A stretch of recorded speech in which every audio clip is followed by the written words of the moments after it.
Yeah, everyone. Yo, how's it going? Greetings. Who's that? Wait.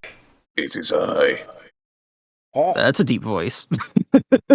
ladies and gentlemen, we are back with the Stress Cast. I am the Sorting Helmet here, and this is Miacidae, and we have a guest today. Greetings. The name is Zotlan.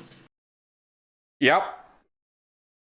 So this is Zotlan, the guy that is behind quite a few number of projects and is a current dev on the Project Iron Crown overhaul or backport, or not even sure what to call it.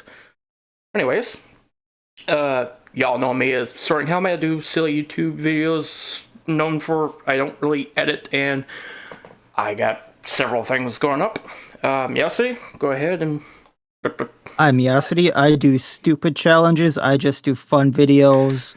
And you probably know me at this point for the No Hope Estate, which is the no stun, no heal, no stress healing Darkest Dungeon playthrough, on top of a few other things going on. And then, Zot, I think you want to introduce yourself a little bit more?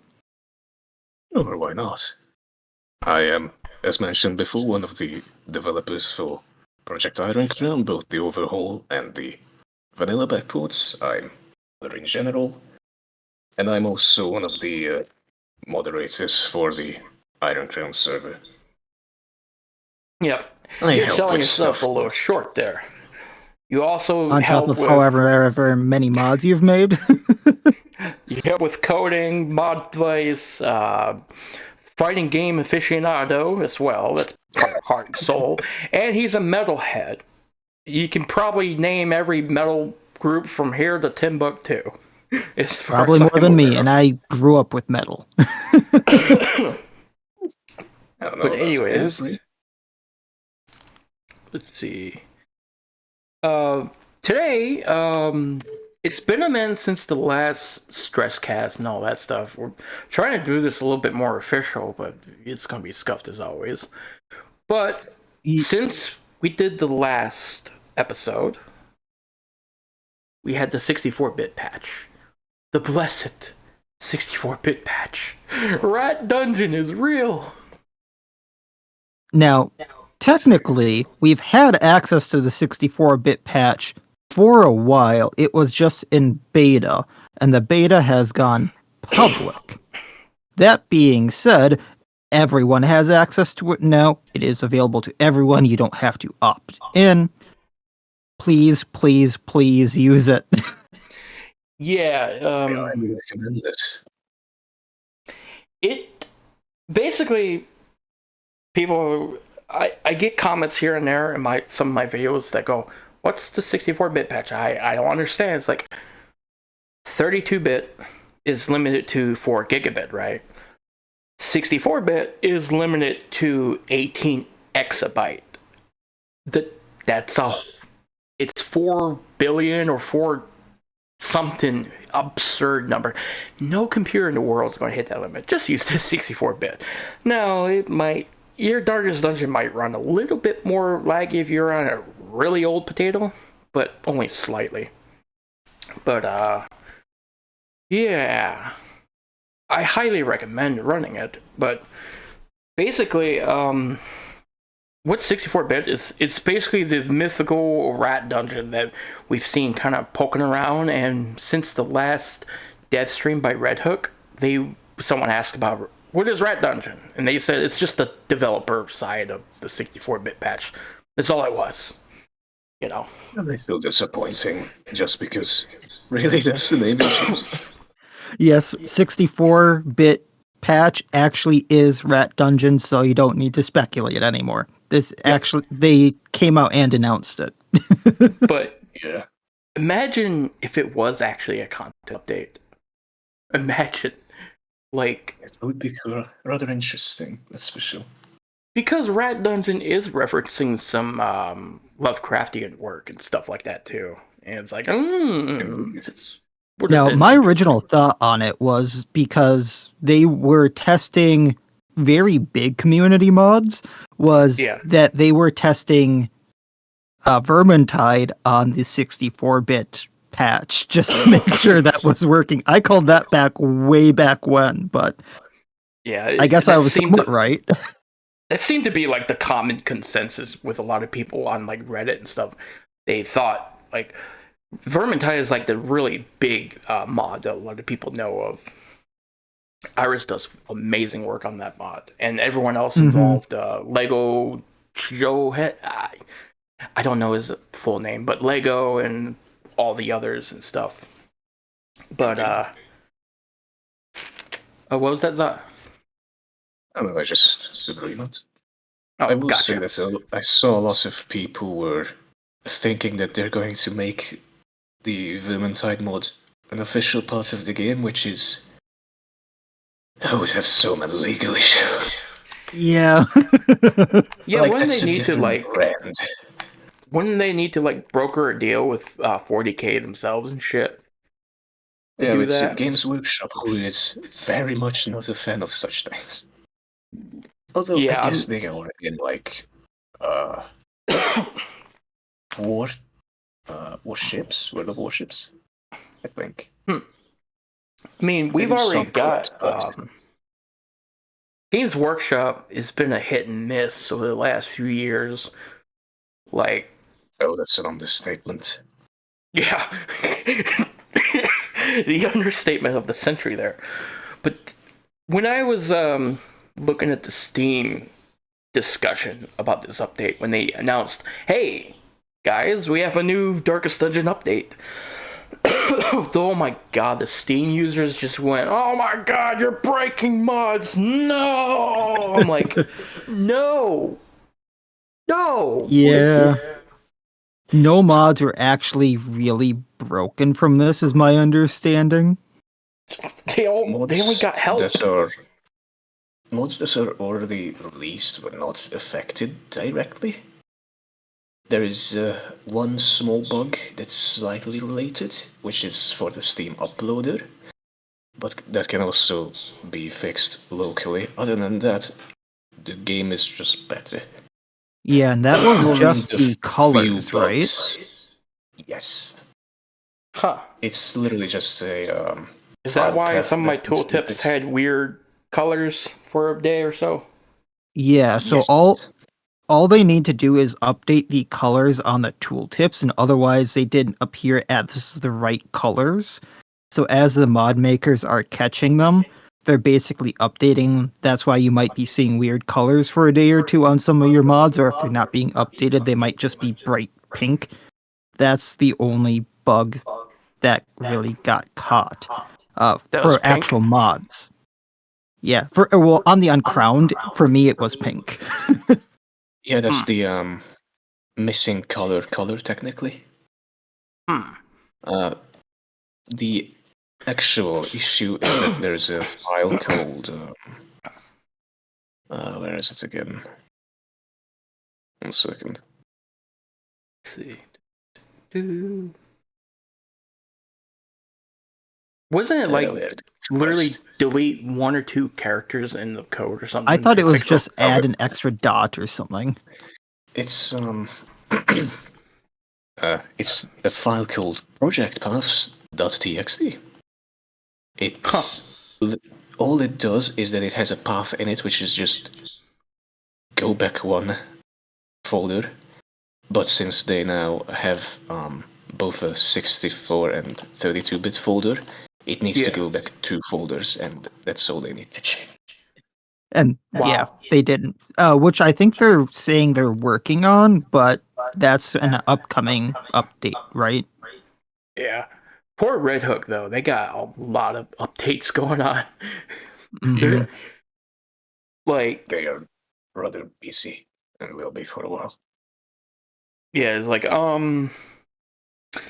but yeah, there is one other bug that got introduced, which I'm hoping it gets fixed sooner than later. The endless There wave. was actually a few, but the biggest one was with the endless waves, or any mod that used the endless waves, right? Yeah, where you try to get your loot and it goes, nope, sucked into the void. Fuck you, get fucked. It's like, Which it's gone. also includes any loot that you would get from or your trinkets back from characters that were dead, which happened to me a few times. That includes like the night parade. So that happened to me on the night parade where a character died because that uses the same endless waves from Color of Madness. And I had a character die on that, and then when I went to go get the loot from them, the loot box closed and I lost all those trinkets. It also happened on, for some reason, in the Darkest Dungeon, and on the Deathmaster fight, which I didn't know used Endless Wave. But yeah, it sucks up the loot. And bye-bye, I learned see you something later. today. Yeah. But there's a few other very small bugs that I had found that I had totally forgotten about until this.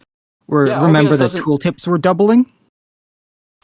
Yeah, and I believe that Base- has been fixed already. Oh, has it? Ooh, neat. Because last I played last week, it didn't. It wasn't on my Foreigner. Might be need to something that sub modders unsub? can fix on their end. I think I saw Iris fix it for Hedge Knight.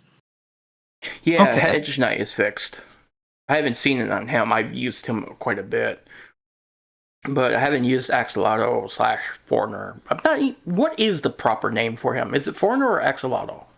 I don't know. I think it's Foreigner, and then the canon name is Axolotl. I always get that confused. Yes, the class mod, or the actual class name is Foreigner, and then the mod end canon name is Axolotl. Well, that makes it a lot easier to say.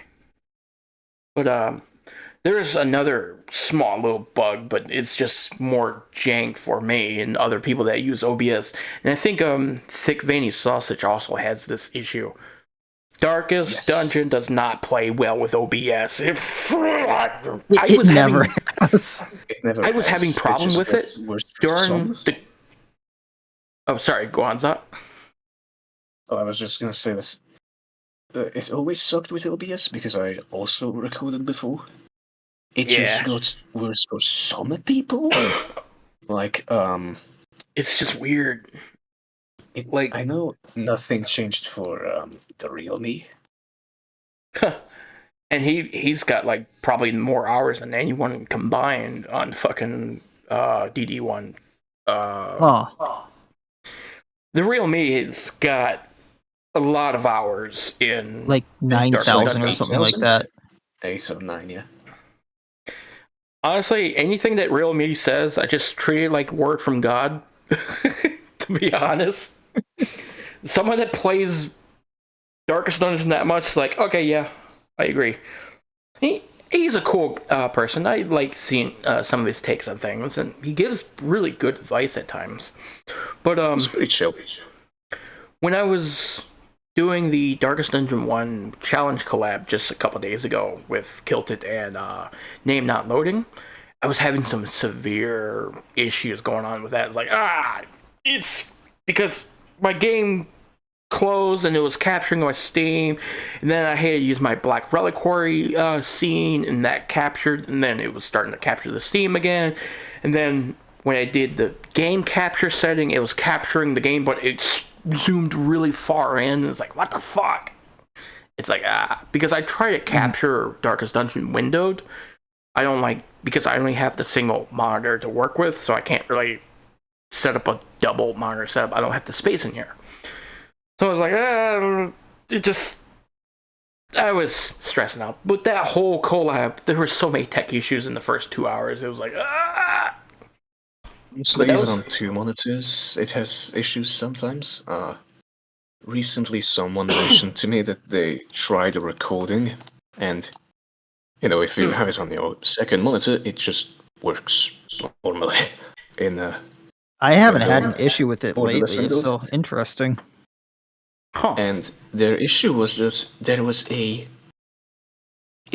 was displaced downwards by like 3 pixels. So you could just see the background even below this full screen. And it's just like, what the fuck is this? How I have it set up, let me see if I can do this here quick. is I have Darkest Dungeon windowed because without it being windowed, I can't. If it's full screen, my mouse is displaced at all times, and it bugs the ever living hell out of me. I've had that So I have before. to have Darkest Dungeon windowed. Otherwise, I basically have to turn the mouse off because it's off by. It's down and to the right by like half the screen at all times. It's really weird. So I have it set up to just capture any full screen application and capture a specific window, which is Darkest Dungeon at all times, and it just always fits my OBS screen and it works. I don't know why. What is this black box? Let's see. What is this black box of a eldritch abomination that is this engine?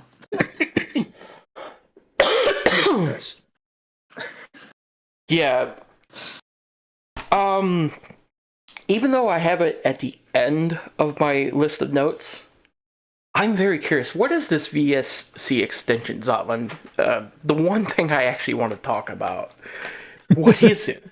I am curious because I want to make a mod, and you're telling me that there's mod tools for the mod tools. I'm curious. Sorry to put you on the spot like that. Oh no, it's fine. So in VS Code,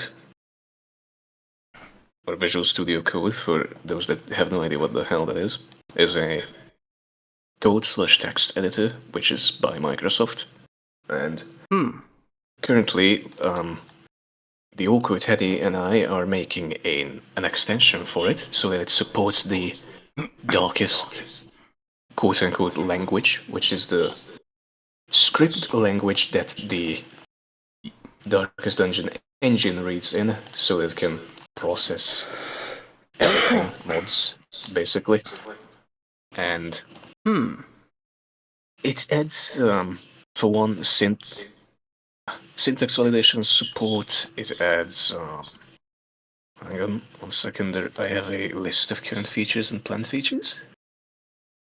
So basically, it's going to make editing like info files a lot more easier and stuff like that and streamlined. That's what I'm understanding. Well, it's like a lot of quality of life changes and some automation, like autocomplete based on, for example, a planned feature is you have an effect file, and if you want, you can call effects from the effect file and the heroes file more easily, so you don't have to switch around between the files and doing everything in one screen, basically. Yeah, that would make my life a lot easier. There's also there's currently some minor effect generation, like you can right-click and the effect file, and you can just create like a stun effect, for example. That sounds really handy if you just want to make like small little tweaks to a mod and stuff like that. But might actually be really helpful for bigger scale stuff too. There is a bigger thing. One of the planned features is generating an entire size zero. That's what advanced mod is. Generating an entire size zero monster. That's for advanced modding, obviously. And the feature I'm currently working on is a built-in glossary, which basically, let me kind of like the in-game glossary, right? But for the Bible, for modding. Yeah, basically. So an idiot like me could make a modded hero. I wouldn't call it an idiot, but yes. This one is both for both for people starting out, and it also has information that it's nice to not forget, so you don't have to look it up constantly, like the effect order. But let me show you a quick example. That would be a good one. Let's go with this. basically, when you hover above certain keywords or parameters, you get stuff like this. Basically, Okay. it explains to you what the hell you're looking at, which is rather useful. But also, for example, if you Oh, have that like is cool. viewing, Let me get this this was into. Hold on, let me throw this up on my CBD. screen. Yeah, I'll be editing this in. All right. Yeah, I'm just So recording a blank these are screen at the two moment. good examples. Hmm. These two are good examples, I think. This is freaking fascinating stuff. Yeah, this one's Dude. a big update, so it's going to be done in like small pieces. As for context, someone else started the project coding-wise originally, so I'm working with what I was given, and there is a how big? Whoops. 2,300 line long array. Hmm. And I have Just a to little write bit. descriptions for everything. Yep, a little bit of data. But there's also like it checks for syntax errors. It checks for it checks if the parameter can take certain values. Like you can't make the target thing for the scale, for example, hello. It will throw an error. This is fascinating, actually. Yeah, it will tell you if you're doing something stupid. It will help you learn Like if you're starting out. missing a capitalization, for example. Remember things. Like missing What's a capitalization or something in a line or whatever. Leading too many spaces. I was Well, it's technically not an error. Okay, fair enough. I was testing Jerry's steel driver rework last night, and he had a blue string in the what you call it in a tooltip of his Color of Madness trinket, where it was going, and Jerry said, "Oh, I'm the big dumb. I forgot a capitalization error that caused this entire cascading effect of errors, all because of one letter Yes. not capitalized." I It was will funny. add While that I was currently. Go ahead. while I was actually making the no hope estate and trying to like originally make all of the vanilla heroes not have their stuns and things like that. I'm not sure what I did, but someone told me I had deleted too many spaces. I think it was on Stunning Blow or something like that.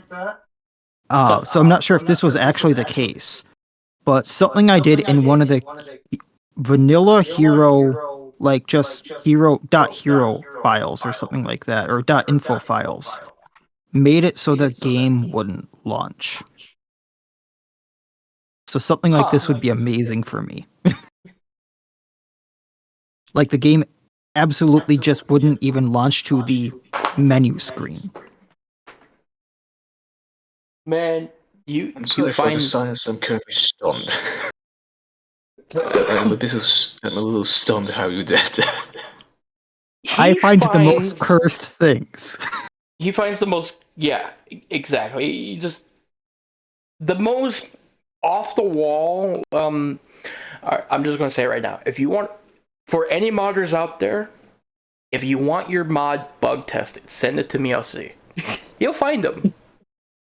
Just he finds them. I don't know how. I will find the most off the wall broken things that you never knew existed, and then you will hate me for finding them because we will not know how to fix them. No, It's just I will weird. hate myself for not noticing myself. Also, as a disclaimer, as a modder myself, I will say, if you're a modder, approach these two. They give good opinions too. Yeah, thank you. Thank you. But Problem is, I haven't been able to keep up with some of my feedback these days. I'm like, Very There's so full many plates. there's so many projects right Life now. comes first. Yeah. It's like, I want to talk about Actually, Ronnie. there's a lot of mods coming recently and are in testing, which is very nice, but also not enough people testing to keep up. Yeah, bit of a testing drought, it seems. Yeah. Plus, summer is coming around the corner. And okay, speaking of summer, I want to deviate slightly, and it's not even on the list, and it's not even about Darkest Dungeon. There's two other content creators. It's not an adpocalypse, you dumbasses. It happens every 6 months. Ad revenue goes down this time of the year after the holidays. It'll spike back up toward the end of the year, toward the holidays. Stop with the dooming and glooming. Okay, that is all. Ad revenue has gone down. I haven't noticed it. There will be a slight downward trend. Once you get toward like October and December, it'll spike right back up. Like you'll see a huge spike. It's the biggest spike you'll see at the end in the year. And then once December or once January hits, it just plummets. Oh yeah, I knew about the December or the January one. I just didn't know about anyone right now because I haven't seen it. Yeah, it's like there's just a couple content creators going, "Oh my god, the subs are down, ad revenue's down." No, it's like no. Well, I assume it's like summer's coming, more people are home, so they want to keep it roughly the same. Pretty much. Money-wise, what they have to pay content creators. Since more people are technically going to be watching. Yeah. Now, one thing I do, since we brought up a testing drought, kind of like maybe give some spotlight to some current projects in testing. The Nico, Ronnie, I don't know how to say it. The flashy sword dude, Cyan Flash. There's some really good mods out in testing right now. Really good stuff. There are.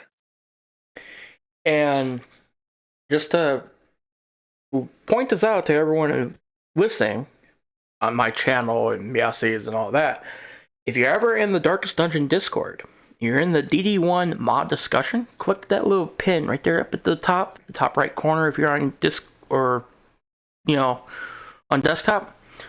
There will be a little thing called work in progress. Alright, let me go look at myself so I'm not talking out my ass. Yeah. WIP/testing mod list, a Google document sheet. And it's actually maintained by Zotlan here, who updates it periodically here and there.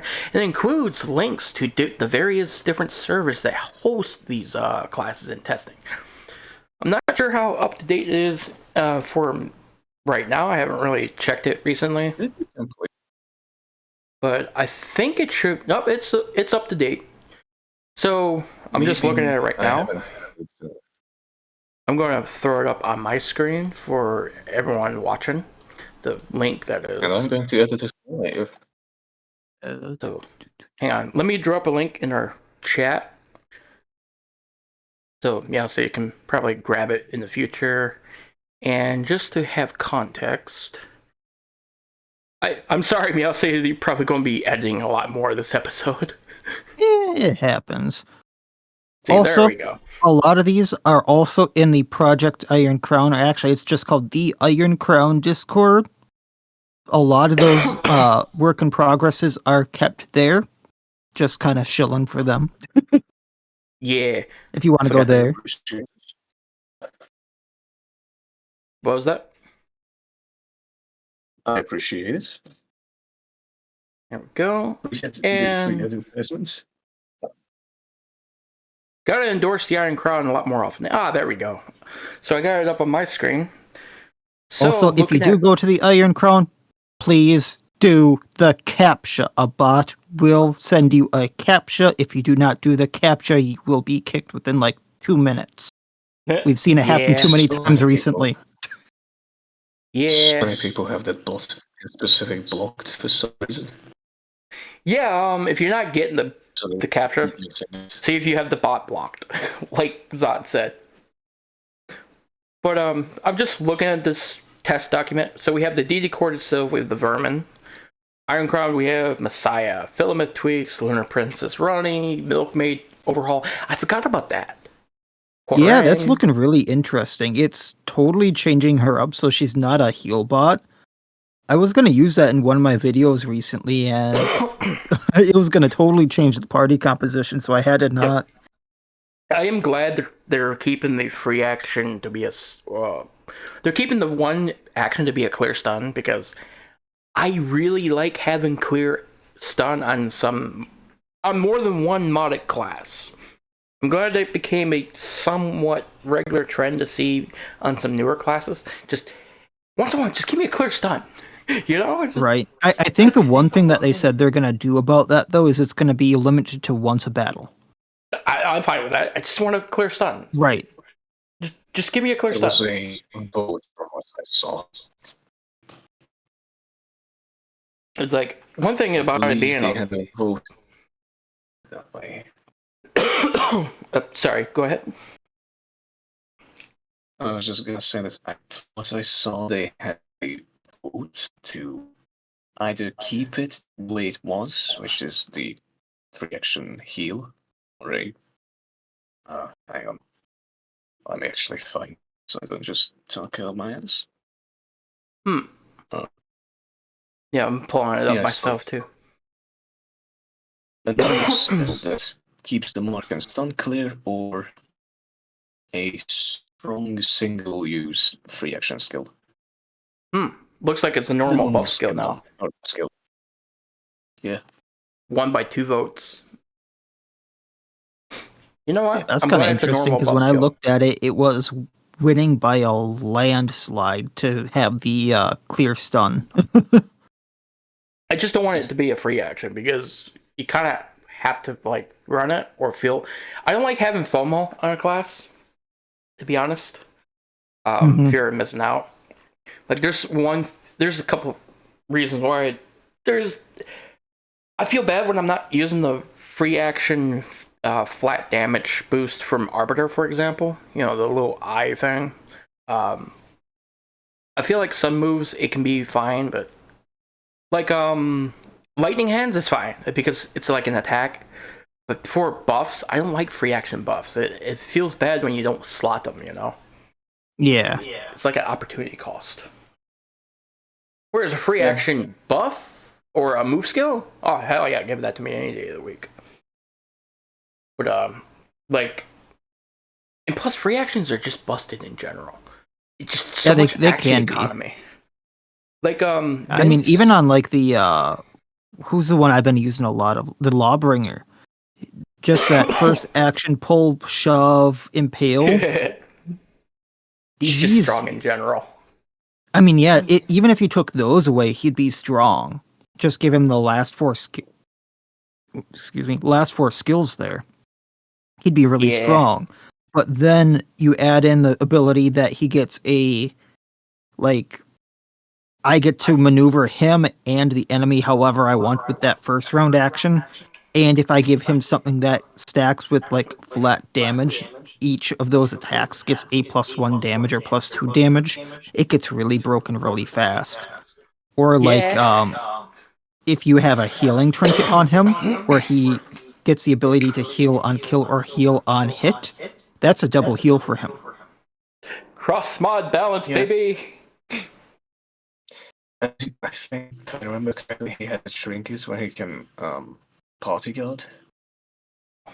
Yeah, his Color of Madness trinket. Yeah. Crystalline. Now, it seems like free action is like a For Honor class staple. To be honest, if any other For Honor classes get buried, I hope they do a free action just for the memes. Like Black Prior, just throw a free action in. The defunct Apollyon mod had a free action. The fucking I think Hitokiri had was going to have a free action. Just throw free action on all the 400 classes. You know, like how Bloodborne classes have the visceral attack. If someone makes another Bloodborne class in the future, if they don't have a visceral attack, I'll be looking at them like, you should have a visceral attack. If you remember right, Jello/Wellington had a vote on what their next mod should be, and I believe. Oh yeah. Yep. Hold up. They're going to be doing a new Lawbringer, so it'll be interesting to see what that is. 2 Law Bros? So basically, we're getting For Honor all over again, where we have a Law Bro already, but the Law Bro re-released as a hero class known as the Griffin. History is repeating itself once again. I like that. Because technically in For Honor, we have 2 Lawbringers. One is Holden Cross himself, like the hero class. They also released Warmonger, which is Apollyon or whatever, or someone like Apollyon. It's Apollyon. We know what the fucking Warmonger is. Has the clawed gauntlet, the sword, the works, everything. But yeah. So Jello has the Lawbringer for him one. That's fascinating. I wonder how his take is going to be on it. Because I love Jello's mods. I love Hedge Knight and stuff like that. Mm-hmm. Like, Hedge Knight is a nice, weird knight. How do I phrase this? He's a nice little niche mix of all the tools that I want in a damage dealer. You know what I mean? Plus, he's affliction based. He feels like how Thrall.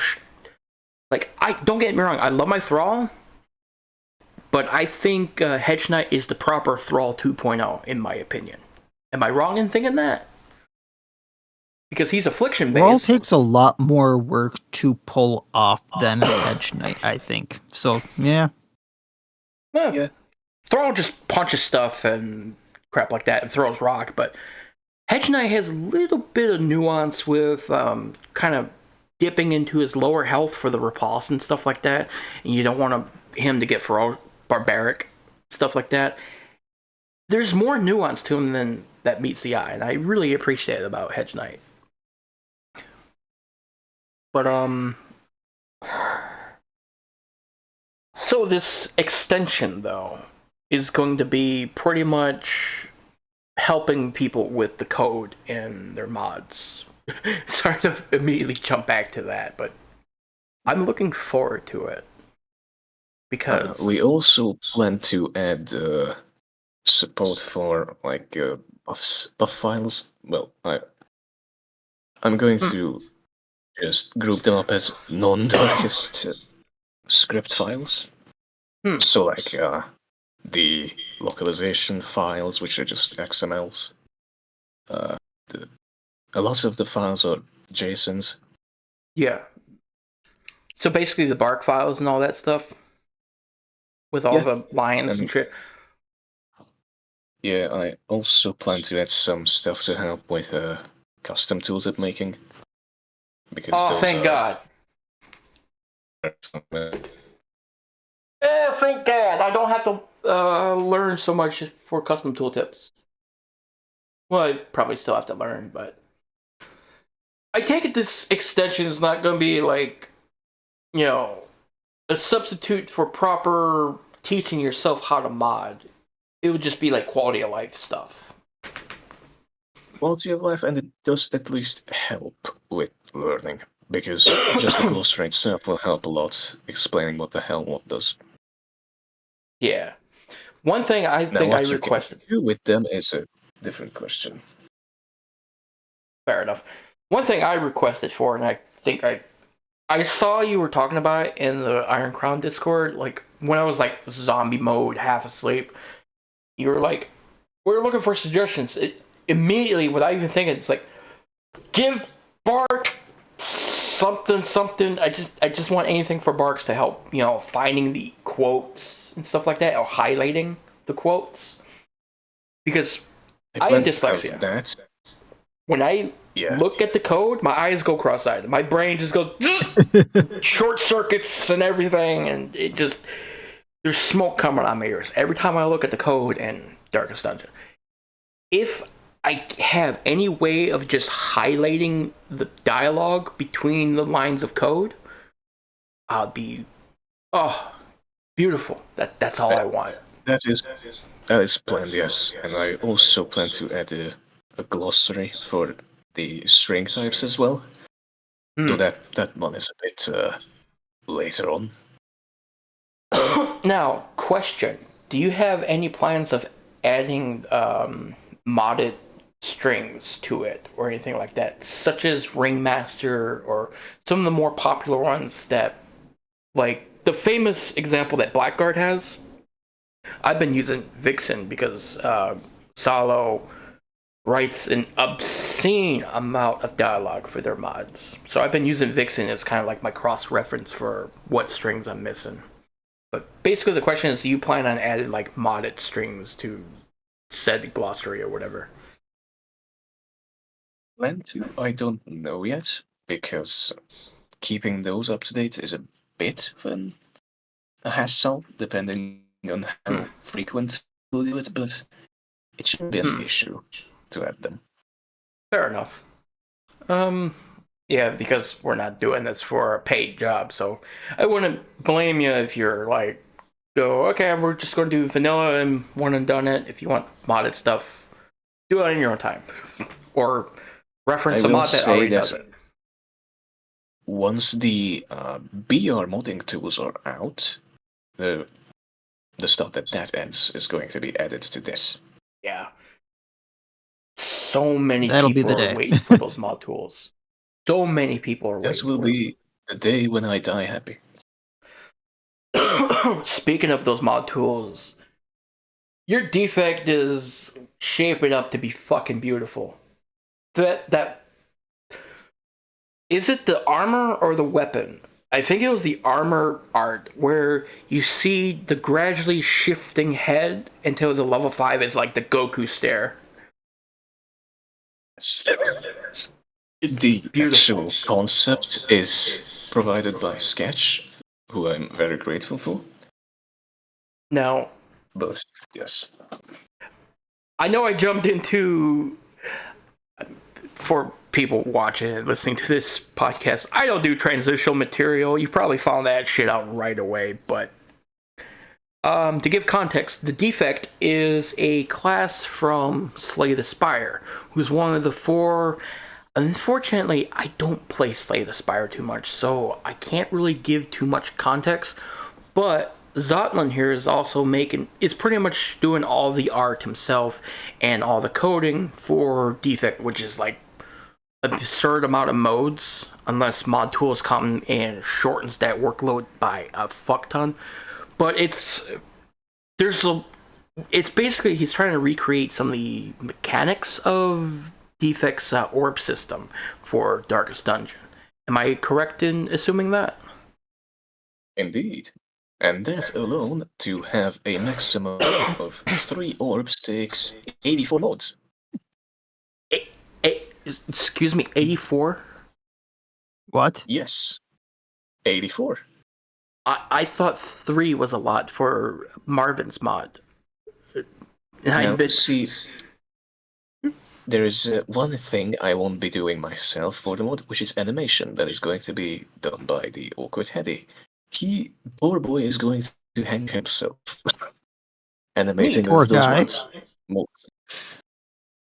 Awkward Heady does some amazing animation. His work is...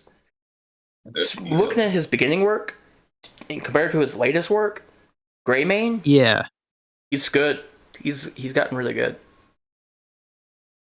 But 84 modes? How? It's going to test... I was going to say it's going to test the engine, but no longer. 64-bit, baby. Yeah, that's true. Another further emphasis, ladies and gentlemen, please use the 64-bit. It is just a straight upgrade. However, I forgot to mention this. Go ahead. You will never notice that there are so many modes because it's all going to be backend. You will, for the player, it's going to look like the effect only has 2 modes. So basically, nothing like what Uncrowned does, where Uncrowned is like, I think 4, but it's not really 4. It's a lot more than that. It kind of looks like He used to cloaked, be non-cloaked, and 60 poisoned. something. Yeah. Like, Uncrowned used to be 60 something modes. It got lowered a bit to help with scope creep. I would do that too. Issue is I do not have such options. but honestly, Uncrowned is such an amazing little goober. The little raven dude, another awesome class by Awkward Hetty. But Agreed. 2 years well spent. I've asked this question to Miacidae last episodes. And I'm going to ask you and any other guests we may have in the future. Favorite class mod?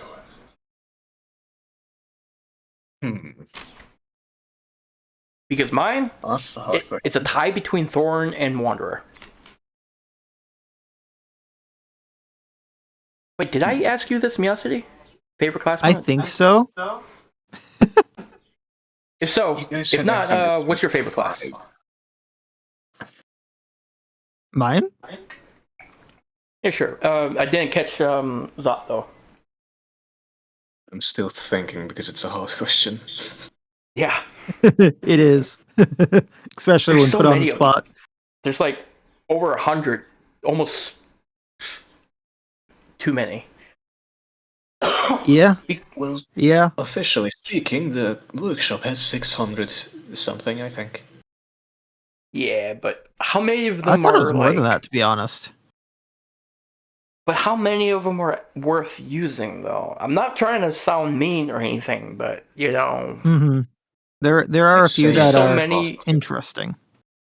There's so many that are just like, I'm man at arms, but I'm this or Excelsis mods. I mean, nothing against Excelsis mods. Excelsis actually, to go a little off topic, is probably the most dedicated motherfucking modder in the scene who does not interact with the scene.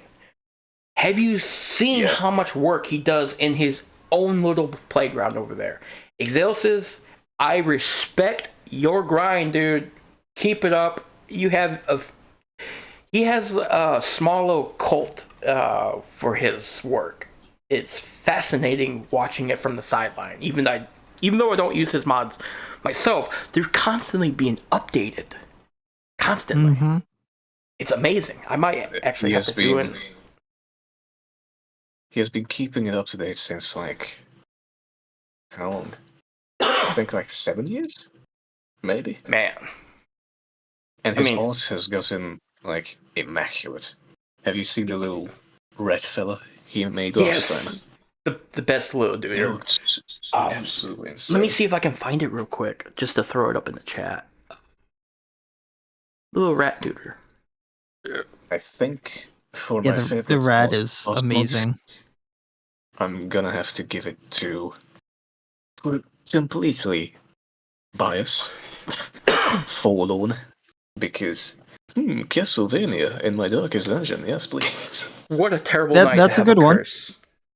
A terrible night to have a curse. He's actually a pretty good and fun class, and Castlevania. It's just Trevor Belmont's my favorite one too. So, you know, slight bias. Hey, it's a nice bias to have. It is. Let me see if I can find this little rat. Konami, make a new game. Oh, I found it. Loot Rat, custom boss, very last image in the Arduous Edition mod of very last screenshot. I might, you know what? If I keep making YouTube videos, I might have to just do a complete series of Arduous Edition only. That might be fun. Good luck with that. I know Batted. No, not Batted. Who was it that did that? But just thinking of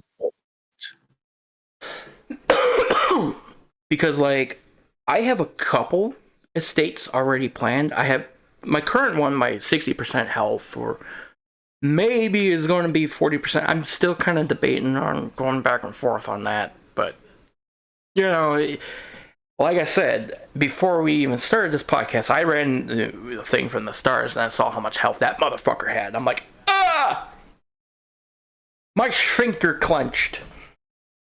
Perhaps it's time to reconsider.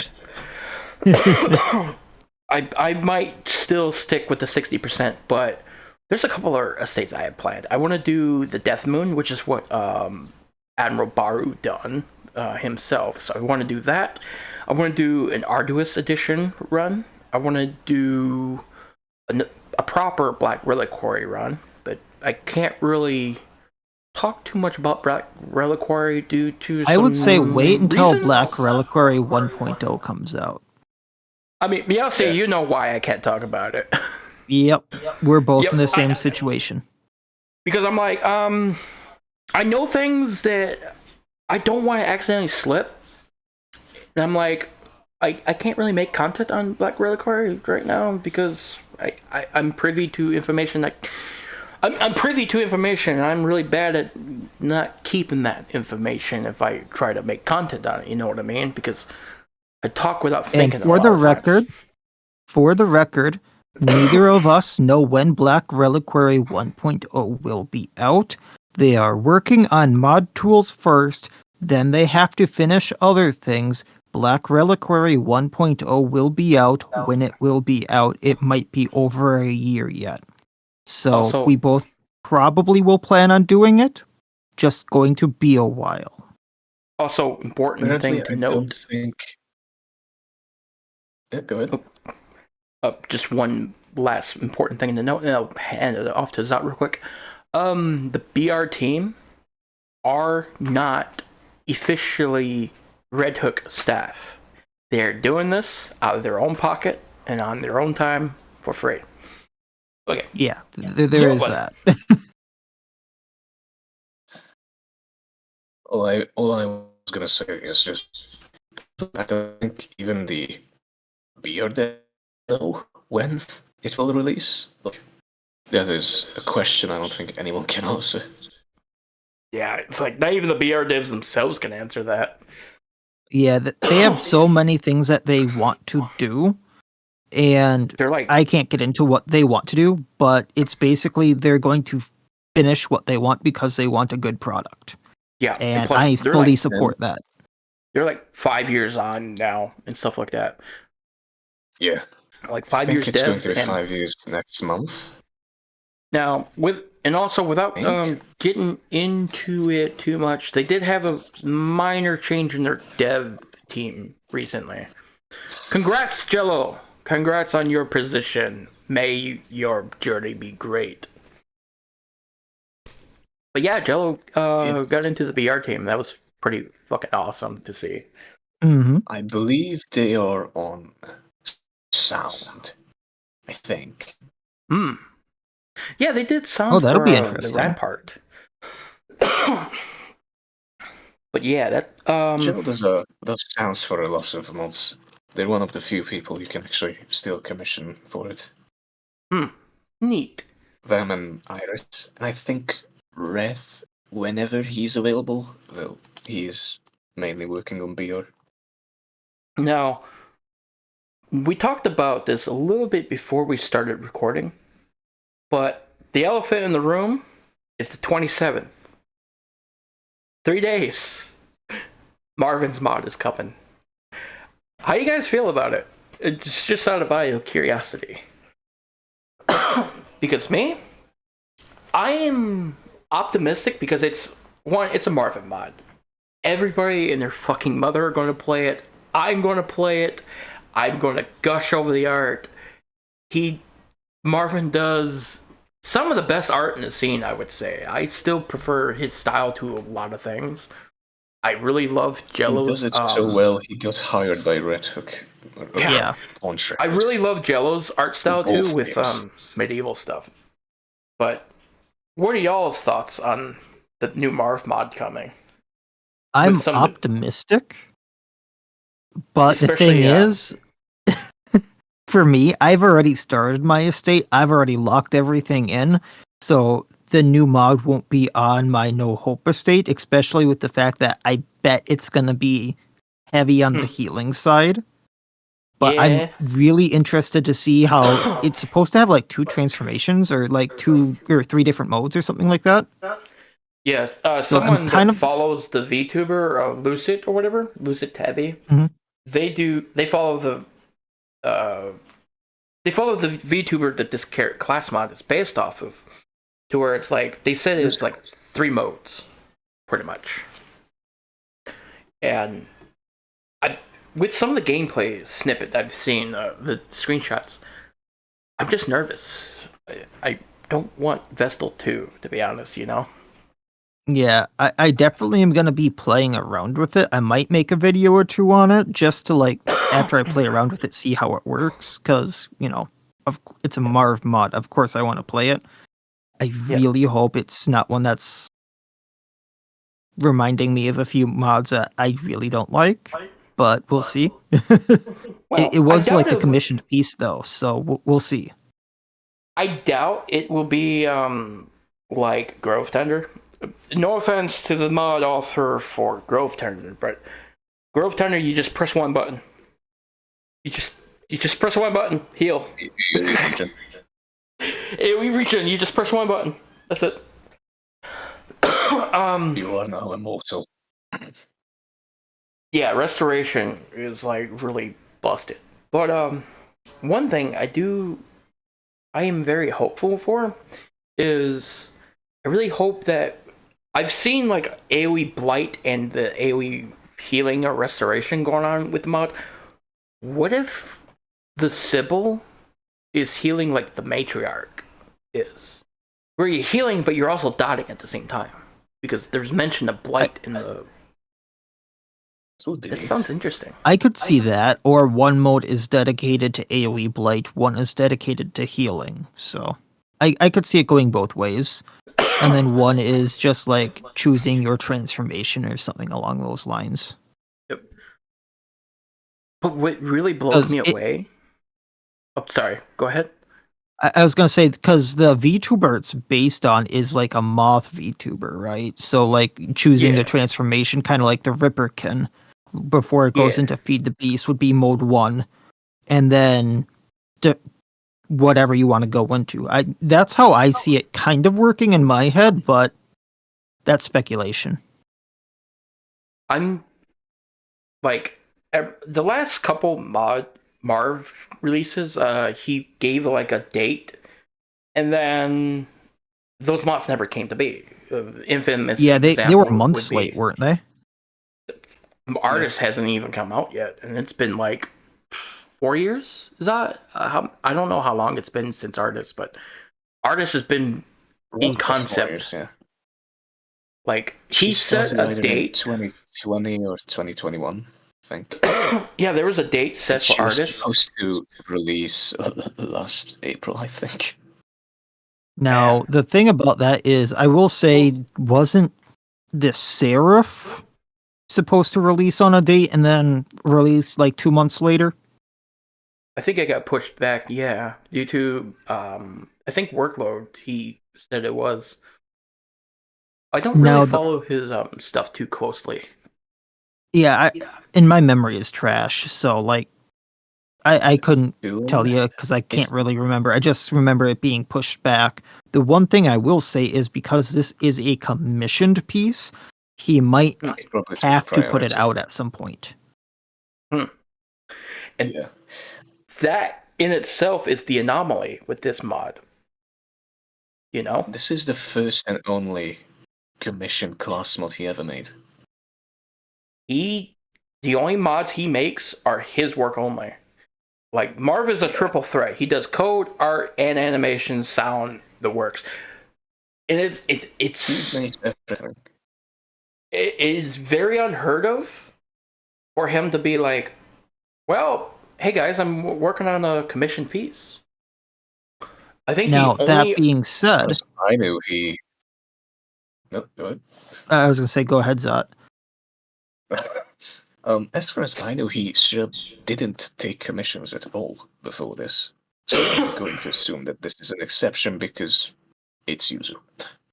That's what I was gonna say. I thought he didn't take commissions, but I know he's made VTuber skins before, and I'm not sure if those were commissioned or he just did those because he liked them so much. He does Maybe have you a can couple enlighten me on that. He does have a couple more commissions for skins coming out real soon too. And Yeah, that's a recent change. Go ahead. Sorry. Oh, I was just saying that's a recent thing for him. He never really did anything commission-wise before. Yeah. He has worked with other modders. He's worked on someone else with the Banshee mod. I'm not going to. But they worked with that person on the Banshee mod. They worked with. I think they had a couple monsters in. That weird fungal dude in the Weald, right? That stealths himself and he stands up on two legs. Isn't that also a Marvin artwork? Yes. So some of his work. The Stalker. He has the Stalker in Weald. He has the Banshee boss as well. He has that. The Bone Bishop. Sans. That too, and the Bone Bride, I think it was called. Oh, the Banshee? The Bone Banshee, or the wailing thing, right? Yeah, and he also has a few of his birds in the mountain of all places. I've never played the mountain, so that makes sense, I suppose. I think I need to play mountain now. Use this? Sure. The only thing I have issue with the mountain is the fucking CC disease that you can't get rid of. Yeah. It has aged not so well. I heard someone was trying to bring it more up to date, but I haven't heard anything on that since I heard wind of that. And that was like a year ago. That would be Void and Vintage. It was the plan they talked about. I don't know if they ever going to actually go through with it. Yeah, I think there would need to be a few more birds. A few more coven. I think they were planning to call it the nest or something, just like completely cannibalize the mountain region entirely. And make it its own region. They plan to turn it into the Coven's region. Bird region. Fucking imagine a size 2 one of those owls with the big iron, but it's just called bigger iron. Jabbo did sketch out 2 new Coven enemies. Oh, one of them was a big ass penguin. With the fucking shoulder mounted ballista. Yeah. That was great. I gotta find the picture for that. But last I've seen of Vintage, he was taking a small sabbatical or whatever. So, you know, I was gonna say, what happened to him? Because I got a little worried. They left all the chords I was in. They're still doing well from what I understand. They're just taking a break for the most part. That's what I understand. That's what I heard last time as well. Yeah, but nothing too big. As for some other things that are happening in the scene, we had the. Let's see. My brain is not working right now. Oh, right. I mentioned it in passing. I had a Darkest Dungeon 1 collaboration challenge run just last Sunday. I've announced it across the board, but if anyone watching, or I know you guys probably watched some of his content, Kilted Dungeoneer held a collaboration event, Draft Lock. Draft Lock, where we get a third of the roster, basically. And my run, I ain't doing so hot. I already lost 2 of my dudes. I got fucked by my own. I haven't played Vanilla Darkest Dungeon in like 2 years, you know, and with all the tech support crap we had going on in the first 2 hours of that collaboration and this, that, and the other. But I'm going to say that we're going to have another outing of that recorded or streamed on June 8th, 12 p.m.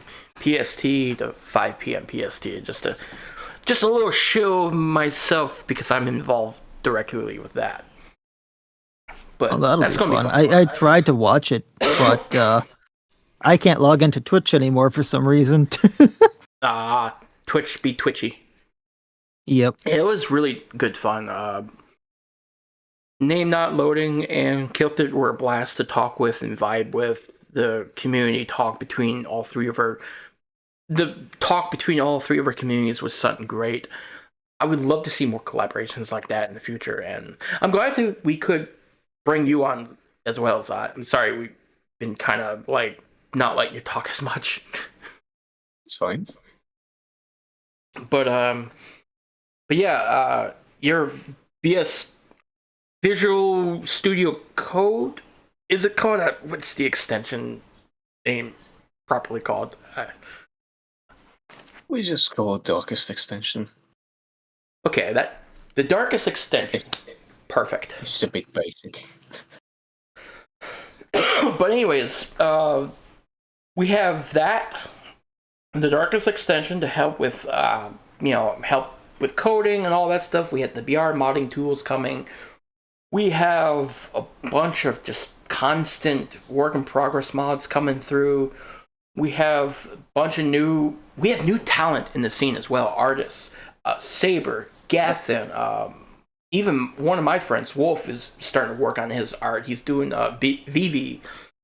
We have who else? There was another person. I don't remember. There's just a lot of new people coming in, and there's a lot of returning people. If you didn't see the person who did a lot of the art for the heroes that were in the Pet Cemetery returned after a few years. Oh yeah, they did the Rescuer mod too, and they posted up a little commission board. Lone Drifter, that's another artist that came back as well. Yeah, hang on. Another artist came back a few months ago. It was... Fuck, which one was it?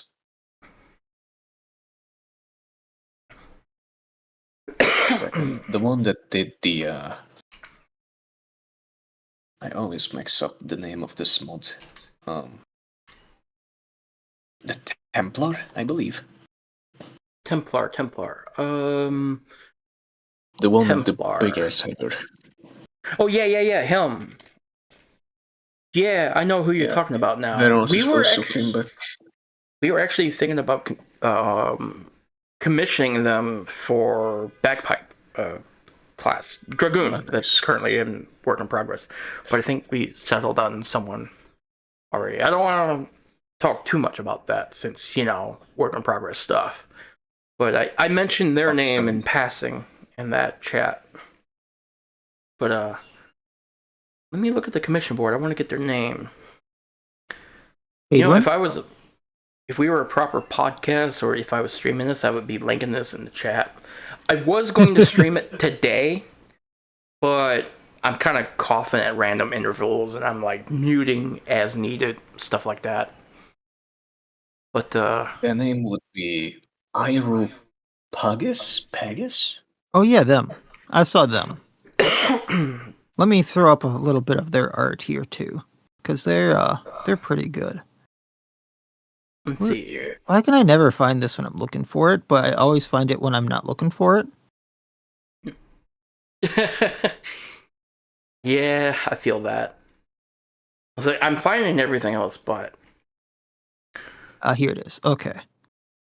Another. I want to also mention the artist that's working on the Milkmaid overhaul. Lone Drifter. They're also new. And they're also going to be doing their own. We're finally guys. This is big. I want to fucking point this one out. We're finally getting a swine hero. We got Gourmet, but he's kind of a big lad and all that stuff. But we're getting like a size 1, quote unquote, swine hero. That's going to be fucking rad as hell. And I think The only thing we're missing is a pelagic hero. We have a bone. There's also we one have, of those we have skeletons. working. We have a mushroom. We have swine. We just need a pelagic grouper. If you remember, there is that one guy working on a pelagic shaman class. Whatever happened to I haven't that? seen him in a while. I hope he's doing okay. Hopefully. It was yeah, let me see if I can find it. Oh man, that's in the DD court if I recall. Yeah. Man, this is a while back. I can't find it. I'm going to have to find it post broadcast or something like that. But basically, someone was making a pelagic shaman for a class, and they were even doing the animation and stuff like that too. But That sounds like it could be fun. Once we get a fish duder, we'll have the trifecta. We can make a. I just want to see for one day or one time in history to see.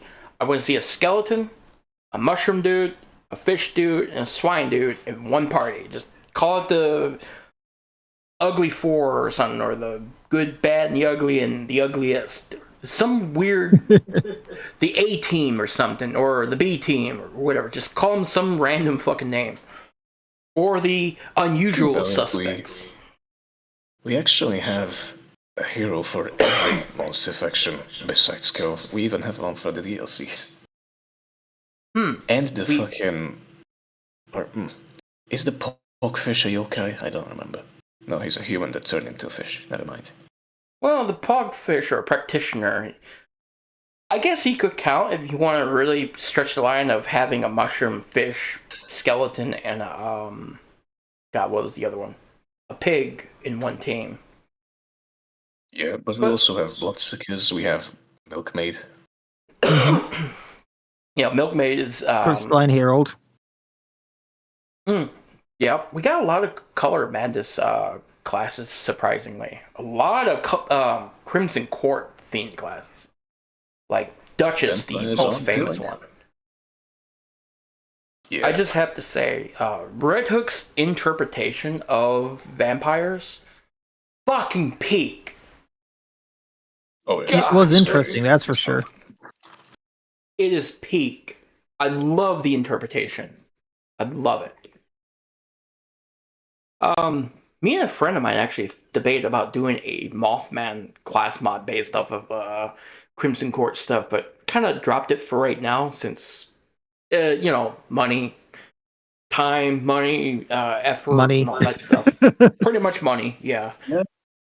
Mods do be expensive. But... very expensive. So, just like last episode, I was asking, what games are we playing right now? Hey, Zot, what are you playing right now? Out of curiosity. Outside of DD? Outside of DD, just anything. I play a lot of fighting games, as you know. Recently, the most frequent one is Melty Blood type Lumina. I also that's the one you recommended me. Yes. I've been looking at it. I also started Bolt Gun. 40k Bolt Gun. It's very good so far. It's Bolt Gun is a lot longer than it seems, and I love it. I love boomer shooters like that. Yeah, and they recently they announced the second game, and really they put out during the Skulls, where they also announced a remaster, a 64-bit update, a recent trend of Dawn of War 1, which is that would be amazing. Mental. But right, so they announced the second Bolt Gun game, and they released I think like an hour-long little game that's free, that's set between the two games or something. Which is neat. Alright. Man. Not much else besides that, just the usual gambling games. I want Hades to. How's your Arknight's journey going? It's something. Yeah, the fucking chip farm is pain, pain. Miacidae, what have you been playing recently and all that stuff? So last time I said I was playing War Tales. I'm getting towards the tail end of that. I Neat. recently picked up Battle Brothers, which Oh, I'm having a rough time in that. Like, I You're can't gonna get past A10. you're gonna make Jello happy. He loves seeing more Battle Brothers out there. I actually asked him for some tips because I was getting my head bashed in so bad. And I've been doing slightly better because of those, but I'm still doing really, really bad. Yeah, I've seen you posted a dude that had brain damage. I'm like, that's actually a good banner bro right there because That's you get the that result. first good permanent injury I've had. Other than that, it's like people have missing noses, missing fingers, Yeah, missing yeah, missing fingers ain't eyes. too bad. Missing eyes Missing finger sucks. wasn't too bad, but I forget what I had, but I had one of my melee dudes get something that had him have minus 35% melee and minus 35% range attack. I'm like, dude, Jesus. you need to go away. Yeah, I hope to start Battle Brothers on my channel sometime in the future. I keep again constant cycle of I say I'm going to do this, but I don't actually do it. But I want to get to Yeah, Battle I Brothers so thought I bad. might do it after I finish War Tales, which is a big when. Yeah, I don't know when that's gonna be. Now, Otherwise, it's been Monster Hunter and Arknights that you got me back into. you're welcome. Getting that account Our, back was hell.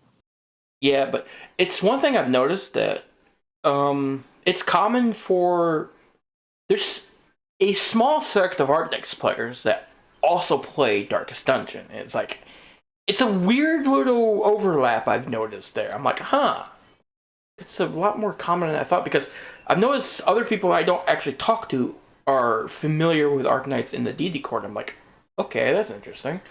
I better Huh. do I better do bagpipe right. You know? Yeah. It's like I know the CN community are like really into Arknights and stuff like that too. And I'm just thinking to myself, I better or I keep saying but it's really Merg that's doing the coding and all that stuff, but I need to do the barks right. I need to do her barks justice. I'm really scared about that. But Well, you're gonna find out one way or another. yeah, one game I've been playing, and it's actually a game I said I was going to start on the channel, Stoneshard. Yeah, I Oh, caught that. The music slaps, man. oh, it's so good. I love it. It's such a good game. I've recorded a couple episodes of it already. I'm going to throw it up sometime next week, but Stoneshard is good. It's it's an RPG. It's a turn-based RPG that feels like a dungeon crawler, and it feels like some aspects of Battle Brothers. It feels like some aspects of just many different things kind of crammed into one game, basically. There's a lot of stats. There's a lot of underlying depth to the whole thing.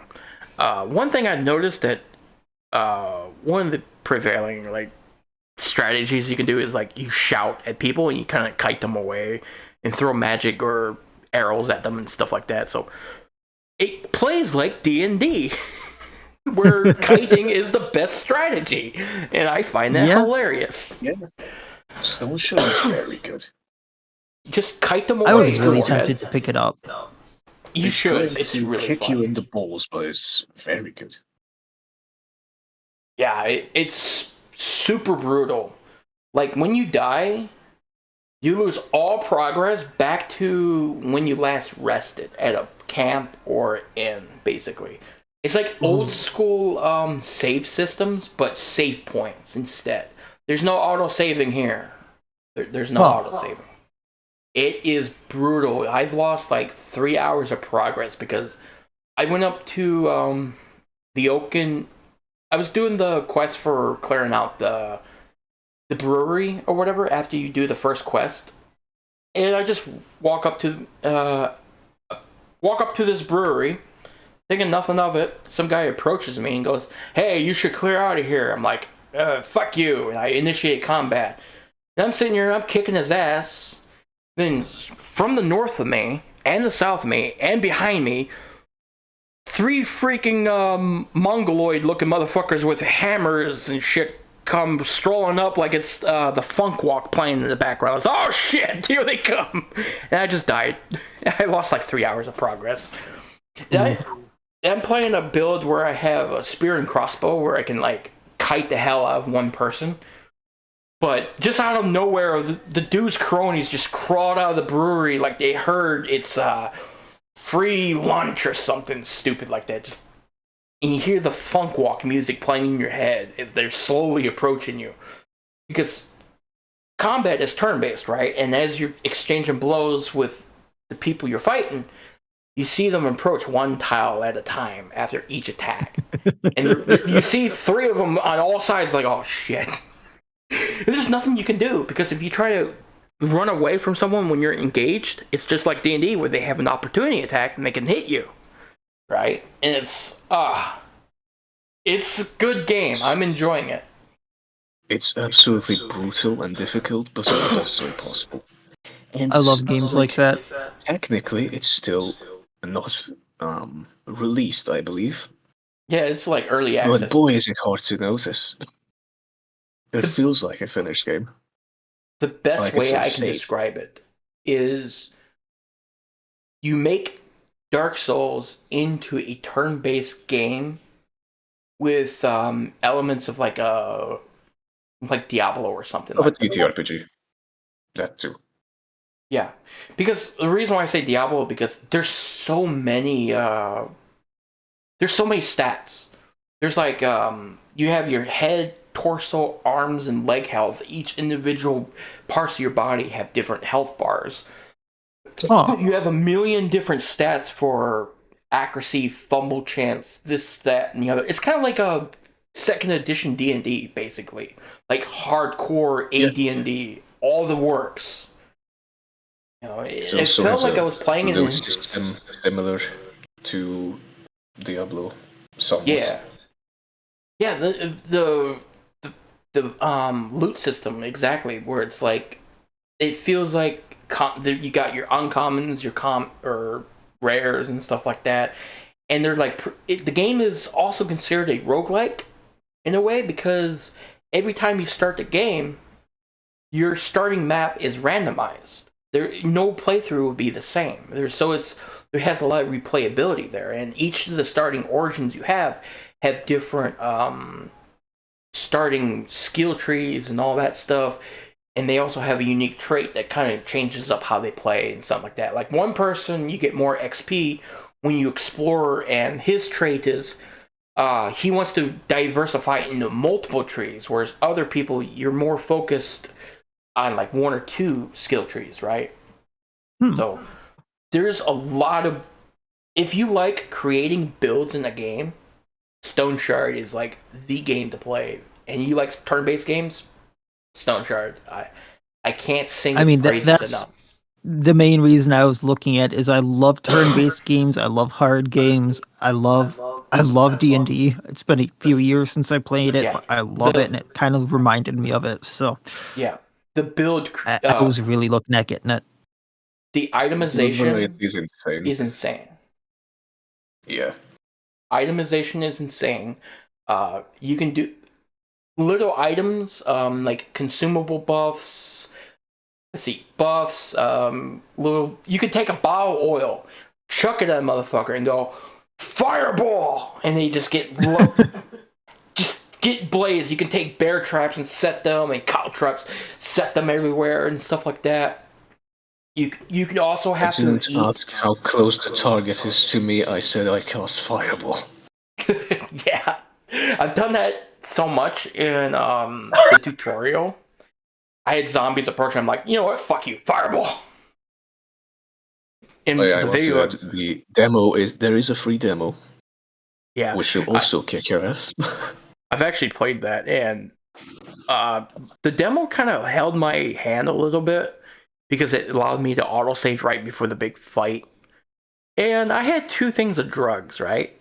Kids, don't mix your drugs.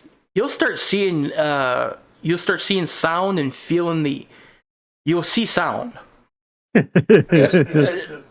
see sound and you can smell colors. Yeah? Yeah, basically. And the game has that. I took Nick Calf and Paragoric, whatever the hell it's called. I took two drugs thinking I'm going to buff myself to shit because, you know, the Elden Ring gamer knowing what they do is a bad idea. That Elden Ring gamer mentality. I'm going to triple buff and go in and kill everything. No, it was a massive debuff. The only positive buff I got of mixing those two, 75% pain resistance. Everything else, negative 30, negative 40. I'm like, oh. And plus, I'm tripping balls. Yeah. But yeah. A fireball when you're tripping balls, see what you hit. It's funny, when you take the antidote to get rid of poison, even the antidote has a negative side effect where your character just walks around like a drunk. Like, you go north, now they go... You go north, no, they go right. You go right, no, they go south. You go south, oh, they go south anyway, but they go left. It's funny. I'm sorry I went off on a just tirade about Stoneshard. God, it's a fun game. The last note I want to say, the art in that game is absolutely phenomenal. Yeah, the pixel art. It looks so good. It's peak pixel, peak normal art, the promotion material art for it. The soundtrack, as Miacidae put it, is just banger. It's so good. It is the best example of how indie games can be. Mm-hmm. With going away from Darkest Dungeon even more, with how the gaming industry is going these days, I think we're going to see an indie renaissance, you know?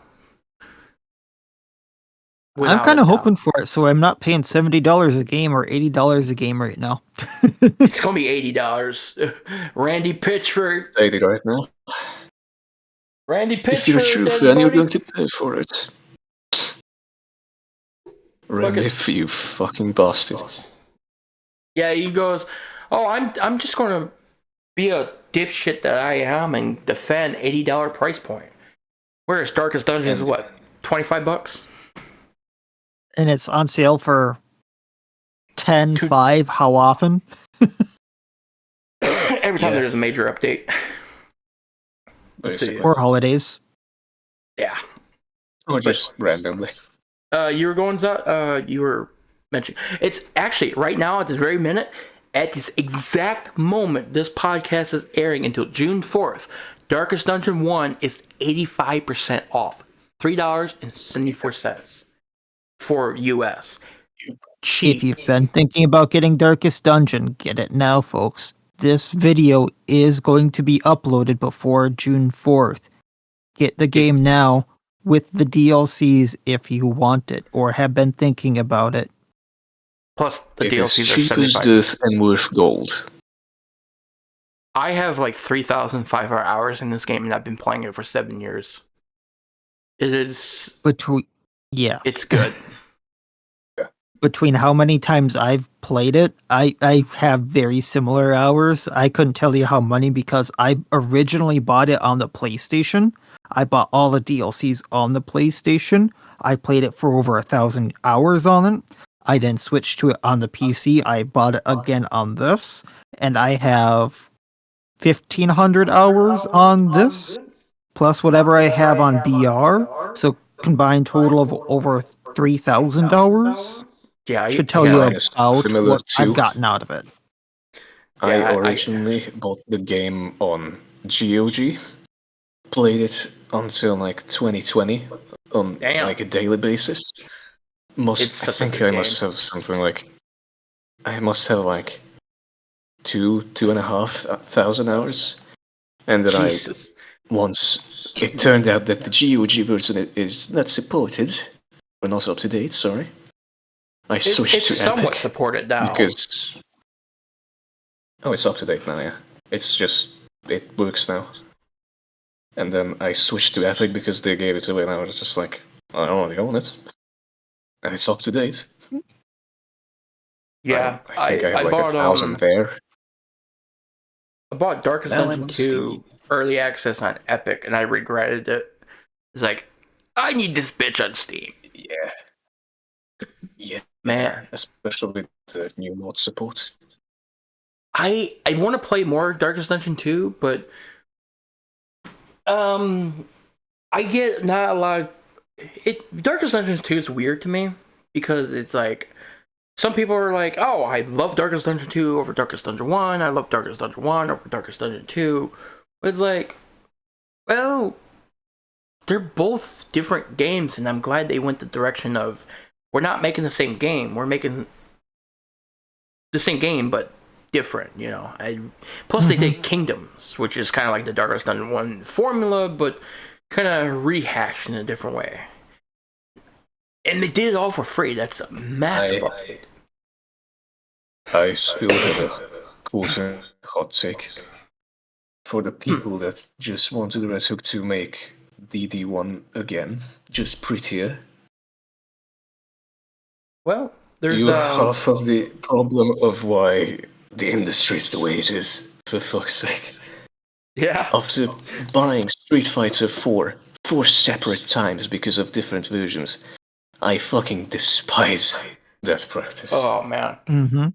Like Todd Howard selling Skyrim to me 10 different times. Like, Todd, stop, please. At least that one at this point is at least funny. It's like, I'm a Bethesda fan until the cows come home. But come on, stop reselling me Skyrim. Now At least they came out with Oblivion, which I like more than Skyrim recently. I'm going to be playing that on the channel real soon. Oblivion Remastered. It's going to be great. I should get it. I really should, because I had 5,000 plus hours into Oblivion, and I really want to go back to that. No mod support, by the way. Guess what? Day one, hundreds of mods. You know the old meme video of the guy reading the Sims 3 patch notes? Yes. I did that with the Oblivion Remastered patch notes. I fucking died halfway through. Because there was a section introduced by... and it was the funniest shit. Yeah. God. Also, speaking of DD2. Yeah. Would you look at that? The Occultist rework is coming out into testing. Yeah, in a few days. I think this Thursday or something like that. I'm wondering how the Ritualist and Warlock are going to be. I'm hoping it will be interesting to see. For the love of God, Red Hook. For the love of God, Red Hook, please buff Weird Reconstruction. Please buff Weird Reconstruction. Please. Please buff it. It really needs a higher cap to be able to use the heal on, I think. It needs to be more accessible. Yeah. It just needs to be more accessible. Do not touch Ritualist's gimmick. For the love of God. Let's see. Ritualist, that's the one that works with the curses and stuff like that? Yeah. But yeah, I'm really excited for some of the DD2 changes. Like, I want to cover some DD2 content on the channel, but it's like, how do I make content on that? It's like, the early game grind for that game is balls. I hate it. Okay, so I just have to get this off my chest. I think I've said it in a video or two. The early game and the death spiral in that game is absolutely horrid. And just to point out how bad it is, both of you know that I have a lot of DD2 content on my channel, right? Yeah, I've seen some of the Do you know how many videos I have thrown away at this point? because of those two things in particular. How Too many. many? 2 to 3 times as many videos as I have on the channel. Christ. Jesus fuck. So that means, and every area takes me about an hour or two. So that means if I get to the second, or almost to the second in, and then because of they're fixing this change, I have, say, a grave robber Deadeye, and 1 or 2 characters die. That Deadeye is now worthless in row 2. Yeah. I can't win. Yeah. With the groups I had set up, I can't win. The grave robber can't do anything. And so yeah, I also had a Vestal set up how I usually do. The Vestal can hardly do anything. I need to now beat the Rampart with 1 character. Yeah, it's like when you lose a whole character, and when you get to the end, it's like, well, I planned my run around these 4. Now I've got to add some random jackass to my roster who's going to not have their relationships up to snuff with the other 3.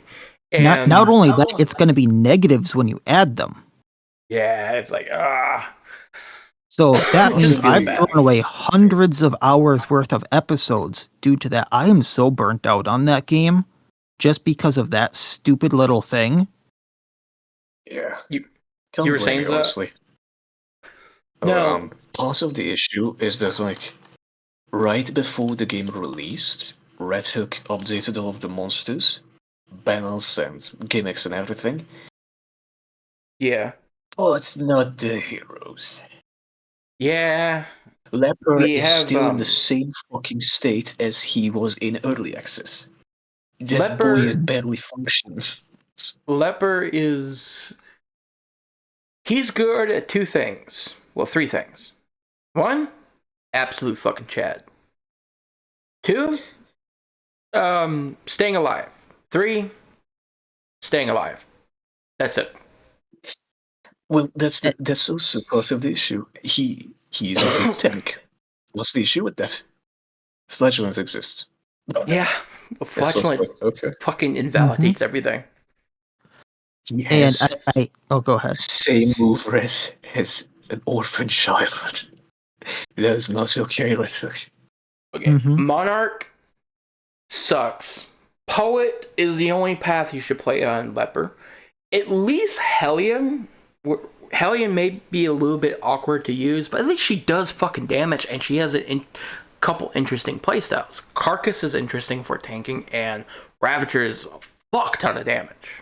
You know, you can make Hellion work. Leper just sits there.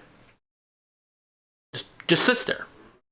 You know, which is unfortunate. But And it's going to be a hot take, but I honestly think that some of the heroes that they already did reworks, like really early on reworks, already need reworks, and monsters need reworks. A lot of them do. Are they going to get it? Probably not, but that's my opinion on that. I was so Didn't happy to spiders see get Hollow nerfed? Vessel nerfed. Didn't the spiders get nerfed recently? Spiders. Yeah, pretty Fuck heavy. spiders.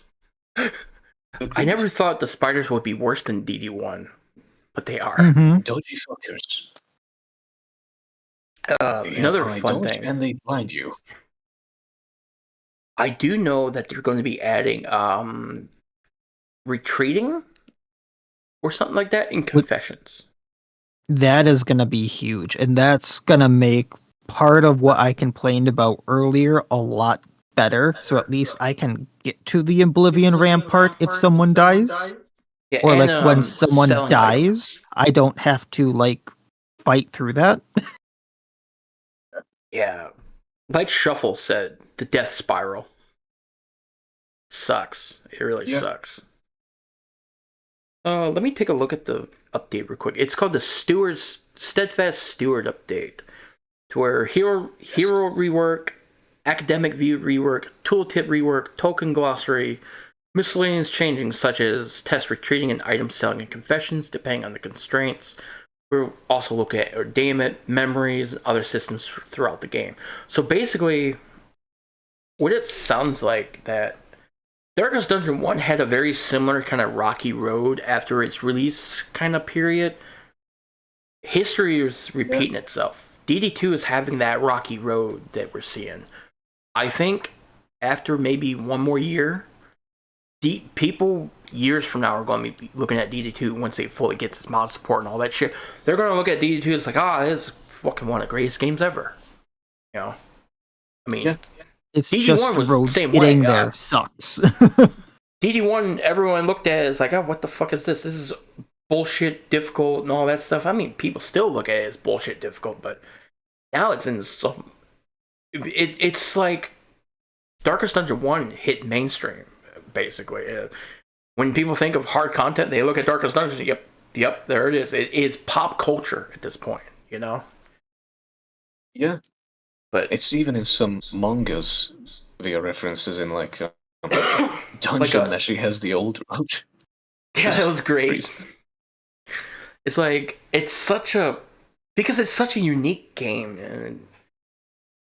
and a friend of mine I know IRL goes, how the fuck are you making content off of one game? I'm like, my brother in light, my gamer in light, have you seen what the modding scene can do? Have you seen the crazy fanaticism about this game? Mm-hmm. Once you look, you'll understand. Also, have they never seen a COD streamer? Fair enough. So many people just make one game their identity, like Hearthstone. Fuck something. Oh, hang on. Yeah, Hearthstone I can see because Hearthstone is constantly changing. I can't see FPS shooters like Call of Duty or Battlefield. It's like, or sports games. Who the fuck plays sports games these days? I don't know. Enough people to keep EA afloat, apparently. I guess the stereotypical Bob the Builder, they do their 9 to 5, they come home, crack a beer, and load up the fucking EA Sports is in the game. And they play some fucking FIFA. That's gonna tilt some people right there. EA doesn't make FIFA, does it? I think it does. It does? FIFA is EA, yeah. Yeah, well, they like play their NBA, their yeah. NFL. I think NBA was 2K. And EA together or something?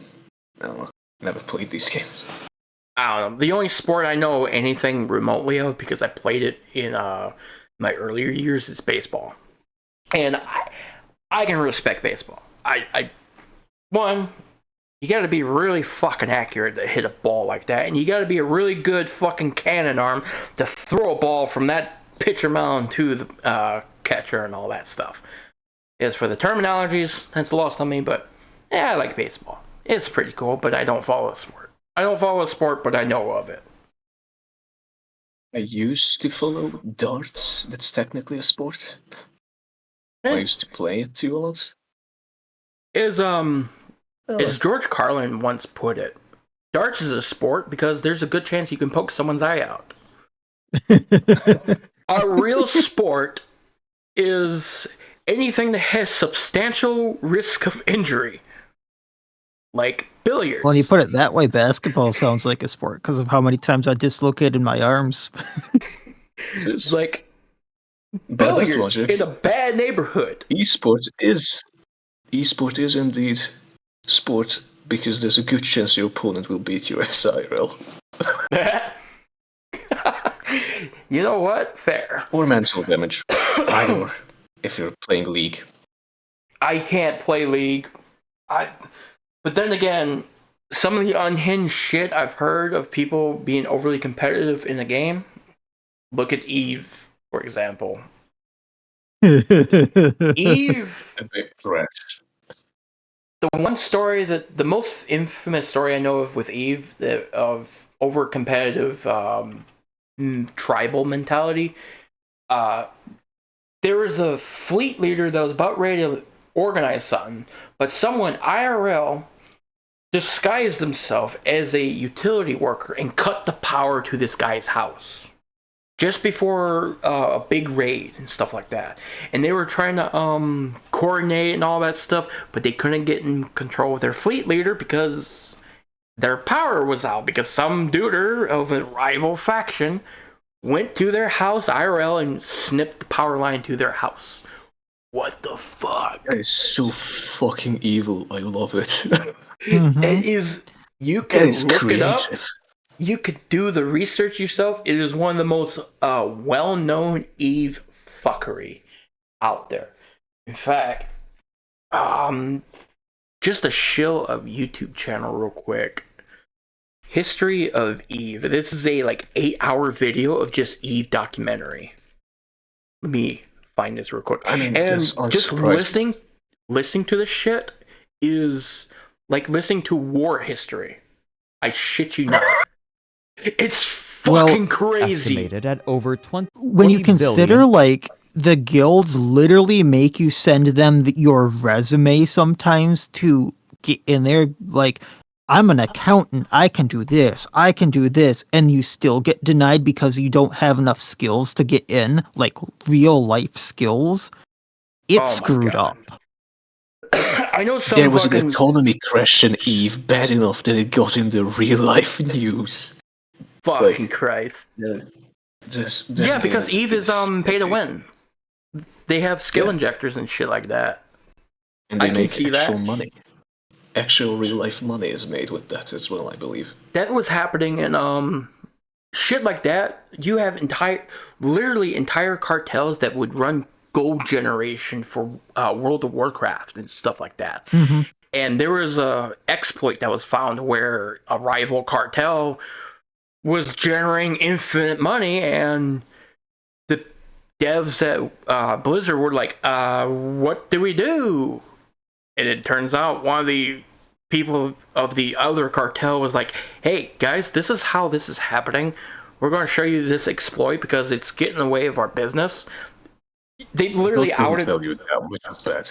They literally outed That's how the exploit happened and stuff like that, because the equal the money field or equal the economy for the black market on their side. And shit Yeah, like that. it was getting in the way of the business so bad and driving the costs down so bad that we can't do business at this rate. They're going to destroy everything.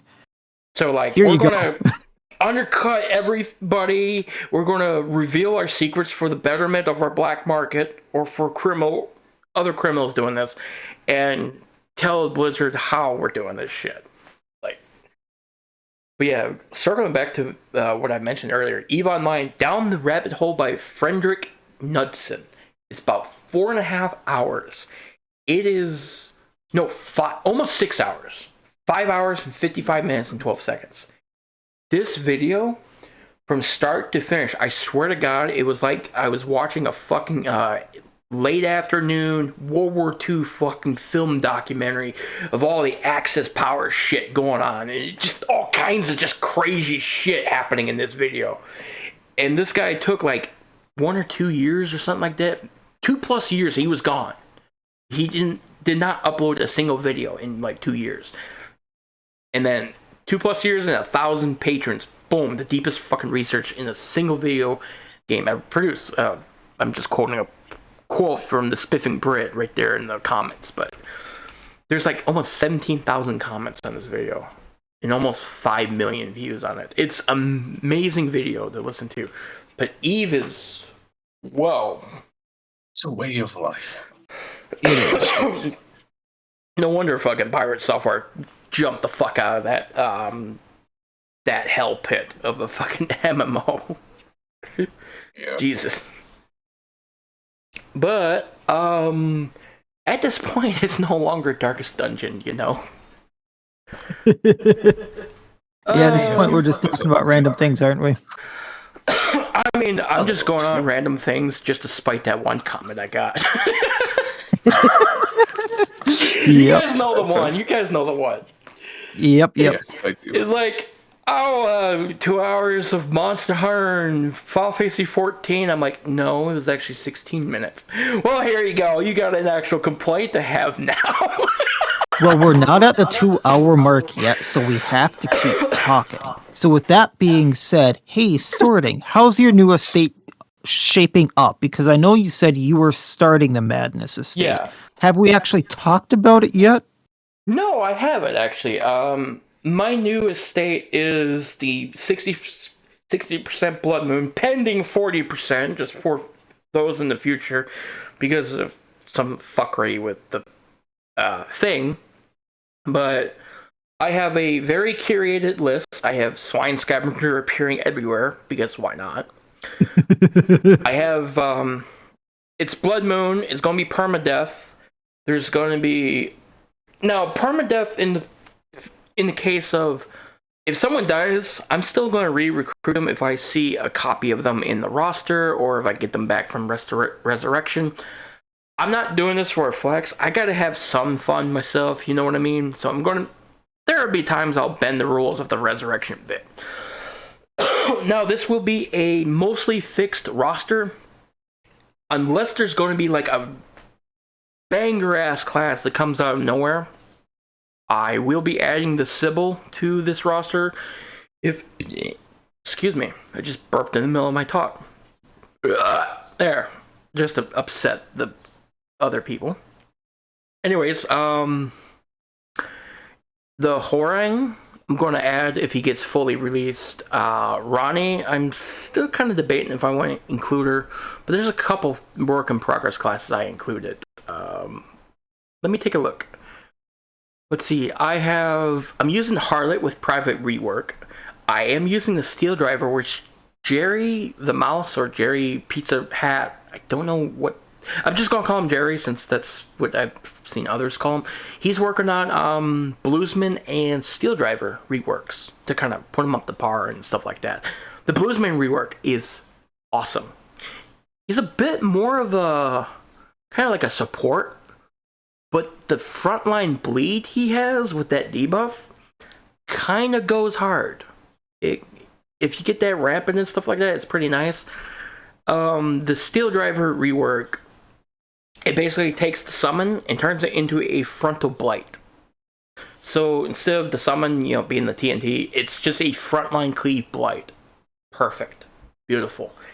And he has a free action where you can clear stun. I think it can only be used once a fight, but it's a free action clear stun. Pretty nice to have. But other than that, he still plays mostly the same. He's got a little bit more accuracy, a little bit more damage, and his trinkets work better. And his trinkets are a lot better. Steel Driver is actually going to be a fire-ass class to run if these reworks go through for him. I think a lot of people are going to love the Steel Driver. Same thing that happened with the Paracausalist. I think the Paracausalist is maybe a little strong, but you know what? I don't give a fuck. My Ghostbuster Bonehead deserves all the best things in the world. Who cares? Let him blow shit up. But Sahara, they're a weak class, haven't you heard? Say what? Haven't you heard? Paracausalist is very weak. No, he's not. You need to remove the Ectomorph bonus. He's not. He's not weak. You don't need... I just remember seeing that comment. I'm like, let me make this montage video, the Parabuster. Look at all these crits. Boom, boom, boom. And that triple cleave was not touched in the adjustment. Arrow's burst damage is absolutely insane. That commenter was on something, and I need some of it. I don't know. Those comments are always the best because when you can prove them wrong that hard, it is chef's kiss. I want you to include this picture in the edited version. I have a meme specifically for this. I gotta find it now. You probably already know the meme. Mm-hmm. All right. And this is an upcoming class mod by Saber. Silent Steam user, Laser Rat. Yep. That is my fucking answer to any Steam comment going forward. Silent Steam user. I love Kilted for making the base for it. I just added the fucking text. It's immaculate. because it was originally Kilted that made like a little small 6-second clip for it, and he actually posted it up on his YouTube. If you guys want to go check it out, he posted a bunch of memes. But silent Steam user, beautiful. Yes, right. I did say before we would record this that things might get a little spicy here and there, and me kind of poking at certain comments I've had is what I mean by spicy. Like, you can only do content creation so much without certain comments getting under your skin a little bit. You know what I mean? Oh yeah. So, hey Zod, how you think about the Project Moon fan base? Wild Hunt. I would like to use my right to remain silent. I don't blame you. I don't blame you at all. So, for those that don't know, the Wild Hunt had a lot of Project Moon brain rot. Funny enough, I've been playing Limbus Company. It's not bad. The story is not bad. I don't understand the brain rot, but the game is actually not bad. The community, though, has been proven to be a little bit unhinged in a way. I will give it that. But I will speak very fondly that Limbus Company is really good.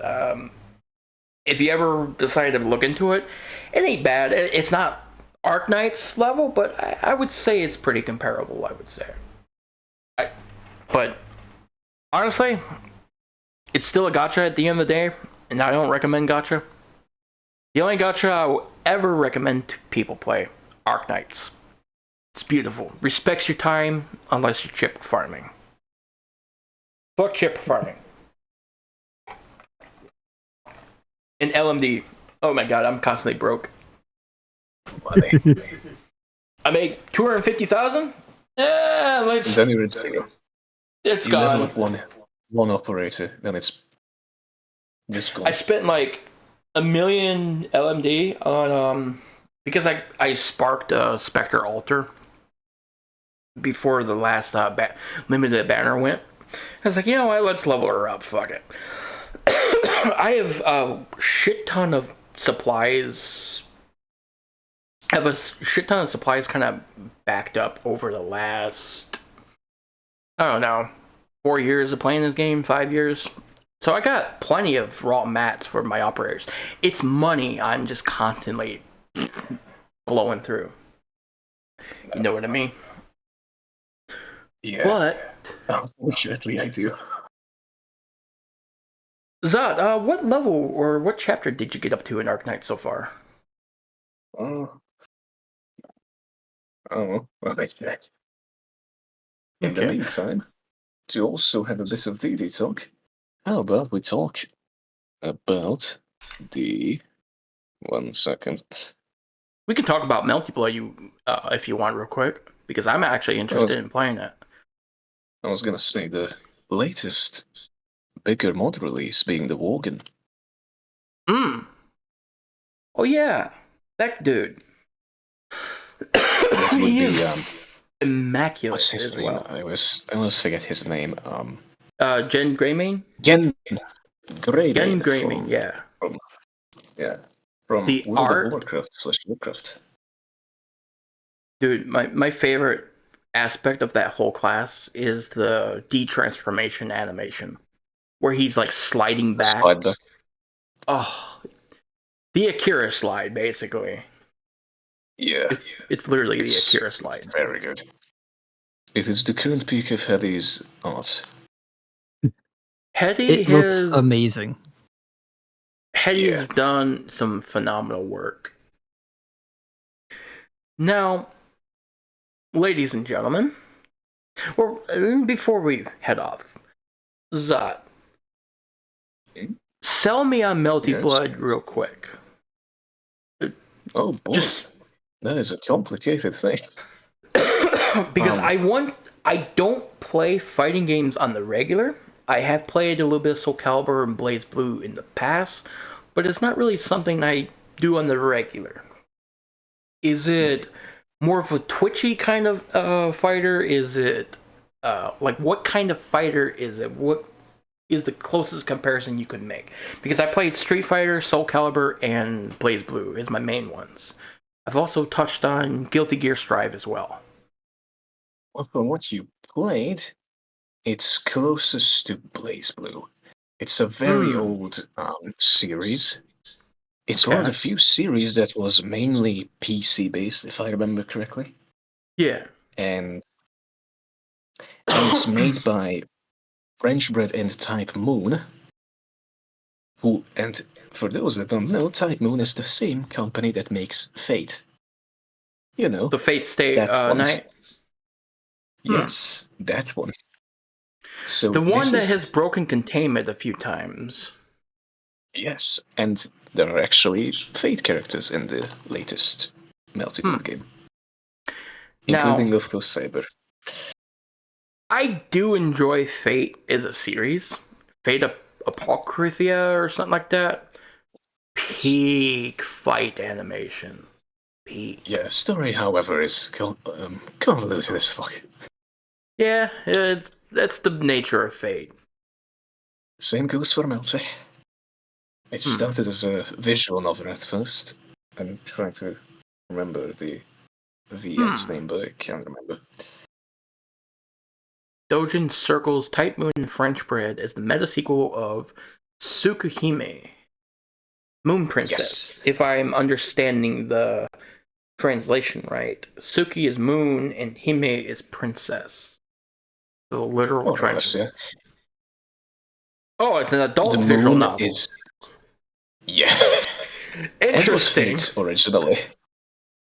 Fate was as well originally. Yeah. Which is why people joke about that. There is no adult content anymore. Nikolai, what the fuck? What? That's why? Where she is from Melty/Tsukihime.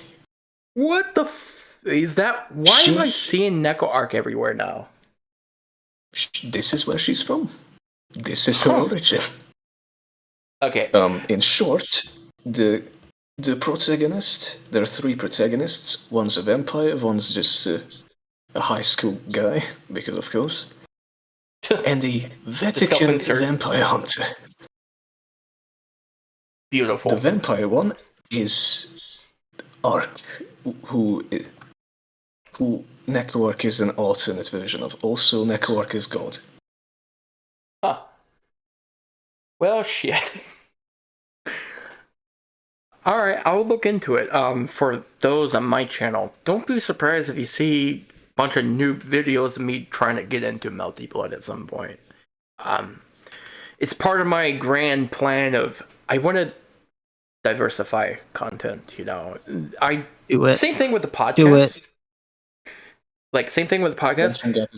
I would love to branch the podcast off to, like, still keep, you know, Darkest Dungeon as the main theme, and the whole goal of this podcast is to, like, bring modding information and news to y'all folk, the new folk, and all that stuff that aren't in on the know and stuff like that. And hell, we have a special guest here, Zotlan, who's a very prolific modder in the Darkest Dungeon scene. But eventually down the line, I would have grand aspirations to make this into, you know, stream new recordings of it and have art and, you know, build it up more than what it is now. It's mostly just audio, at least on my end. Miacidae likes to edit it and stuff like that. That's whenever I refer people to this podcast, Miacidae here is like, he has the definitive edition, man. He just will. He has the definitive edition. Just go to his channel and watch it. Mine will be edited down to be shorter. It'll have most of the coughing edited out, and it'll have all the stuff. It's no problem. And it'll have all the stuff that we're talking about up on the thing. It also has some background music. I'm not sure if you guys have that going, but I got zero shit going. I'm not even sure. I have the Darkest Dungeon screen up right now, so the menu screen is going with that music. I should have done the background. This. I have the Hamlet loading screen on my screen. That's it. Just the Hamlet. let's see, I might throw some Kimura music going in the background or something like that. Now that I'm still very new to editing, not gonna lie, I don't know my ass from my head when it comes to working with DaVinci Resolve. So I just do like the most half-ass hack job you can think of. That it's kind of my excuse of I don't do edits, ladies and gentlemen. It's kind of like I actually don't know how to do it. I recently know how to add a little bit of music over the top of it. That's what that Parabuster little montage video was for. It was like me experimenting a little bit, you know? I mean, I'm not the best at it, but if you got questions, go ahead and throw them at me. I shall sometime in the future. It's mostly just like transitioning shit, you know, like making cuts and all that. And finding time to like cut out audio and like for those listening to on my end, you might hear some kind of occasional feedback from my monitor into my microphone. When I listened back to it on the first episode, it wasn't too bad. Hopefully it's not too bad this episode either, but I don't care. Yeah, I mostly just want to do this, you know, for fun. That's what this whole thing is for. But this episode was super scuffed, but I had fun. What about you two? Oh yeah. It's fun, yes. And the scuff just adds charm, in my opinion. Yeah, If there's no scuff, it's too practiced. it's like, And we didn't practice, right? who practices? It's not a wedding or anything. It's not a formal event. You're just sitting down, chilling, and talking and all that. That's pretty much what this podcast is. It's Darkest Dungeon themed shit talking with the lads. There we go. Now, I will apologize for some of the spicy takes I've had to a couple comments I've mentioned in passing. I will apologize right now, but those two in particular, one for the Pirate College list and one about the previous podcast episode, I just had to get it off my chest. They just there's certain things that people say just they burrow in your head, you know? And it's like, yeah? Okay. I mean, it happens to all of us. Paracologist is weak, huh? We all get Okay. heated in the moment of passion. There's tons of comments I just want to dig into people on, and I think I've shown you a few of them, and I end up not, but... But, honestly, I've also learned, it's also important that we have to watch what we say on content creation. It's very important to watch what we say because sometimes things can be taken out of context and it's never good when that happens. You know what I mean? Mm-hmm. That's why over the past few months I've been kind of toning back my negativity a little bit. Stuff like that. It's hard, but you know, I like to think people like my crackhead energy where I'm like, you know, just unhinged shit now and then. Actually, I don't know why people watch me. Be honest, I'd gotten 1,000 subs. I mean, congratulations on that, by the way. Hitting that 1,000's a big mark. Evidently, someone likes you. As for why people watch you, it's because you are entertaining. It's still mind-boggling to me. I'm not gonna lie. I'm never gonna get used to that. It's like, oh shit. Like, I mean, to put this in perspective, I started my channel just uploading videos that I just kind of wanted to do for myself. That's what I do. And people watch those. Still do. So, for the same extent, people watch me, people watch you. They like it, keep doing it. Yeah, we have a very... our audiences are pretty, like, intermingled with each other. I'm not sure if you ever looked at some of your subs and stuff like that. You can see who they're subbed to and stuff like that. And your name pops up in a lot of them. A lot of them. Like, just a fuck ton of them. Slusher and Jobstar pop up here and there, too. But there's a lot of them that are just subbed to you. It's like, we kind of share the same crowd, it seems. And it's like, I think we appeal to Well, I'm not even going to speculate on that, but well, no, I will, because I think we appeal to just modders that want to see like their mod classes played in content, and we also appeal to people that just want to see modded Darkest Dungeon being played. Since a lot of the old greats are no longer around making content like Sibyl and stuff like that, they moved on. So we're kind of like filling the void in that space. Yeah, to an extent. But another great person to watch, Kilted Dungeoneer. He does mostly the streaming and stuff like that. Fantastic person to watch here and there. I like his stuff. Plus, I'm doing like I said, that collaboration challenge run with him last Sunday and June 8th. Stuff like that. I'm hoping, I don't think name not loading is going to lose 2 heroes too quickly. But I'm gonna get my little voodoo doll and poke the Arthur doll a little bit. Let's see a shield breaker or 2 die, Arthur, or Kilted. Let's see a shield breaker die. Let's see a Hellion die. Just poking it with a voodoo doll.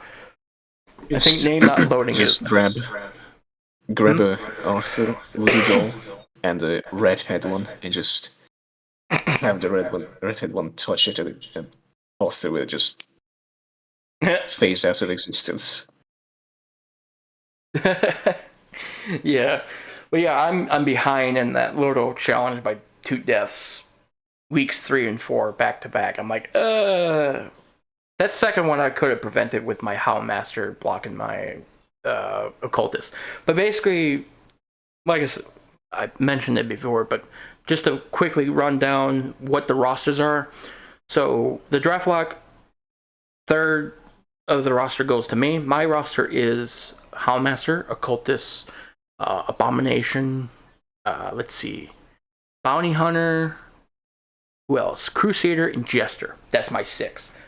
Very well-rounded group, I would say. I have Solo Jester, I have Crusader for Holy Lance, I have the Howlmaster Occultist duo, and Abomination just for some midline shenanigans when, I don't have any Howlmaster Occultist synergy going on or whatever, just for, manacles and broken keys shit, or Rake.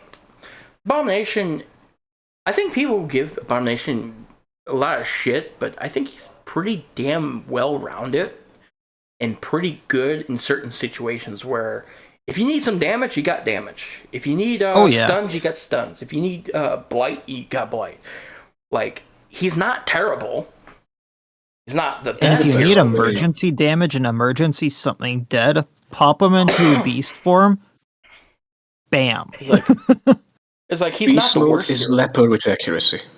Yeah, he's not the worst hero ever, and the downside is his stress. But I got Jester, baby. Yeah. That was a very calculated pick on my part, by the way. I picked Jester first, knowing that I'm probably going to get Abomination last. And I got Abomination last. It was a pure calculated effort. But I feel bad for Kilted. The only stressing healing he's got is Gallows and Quarantine. That's gonna hurt. Because he's got Hellion, Shieldbreaker, Vestal, Leper. What are the other 2? I don't know. I don't have the thing. Name sniped both Arbalest and Musketeer from me. And he's got Man at Arms, and he's got Antiquarian, and he's got Flagellant.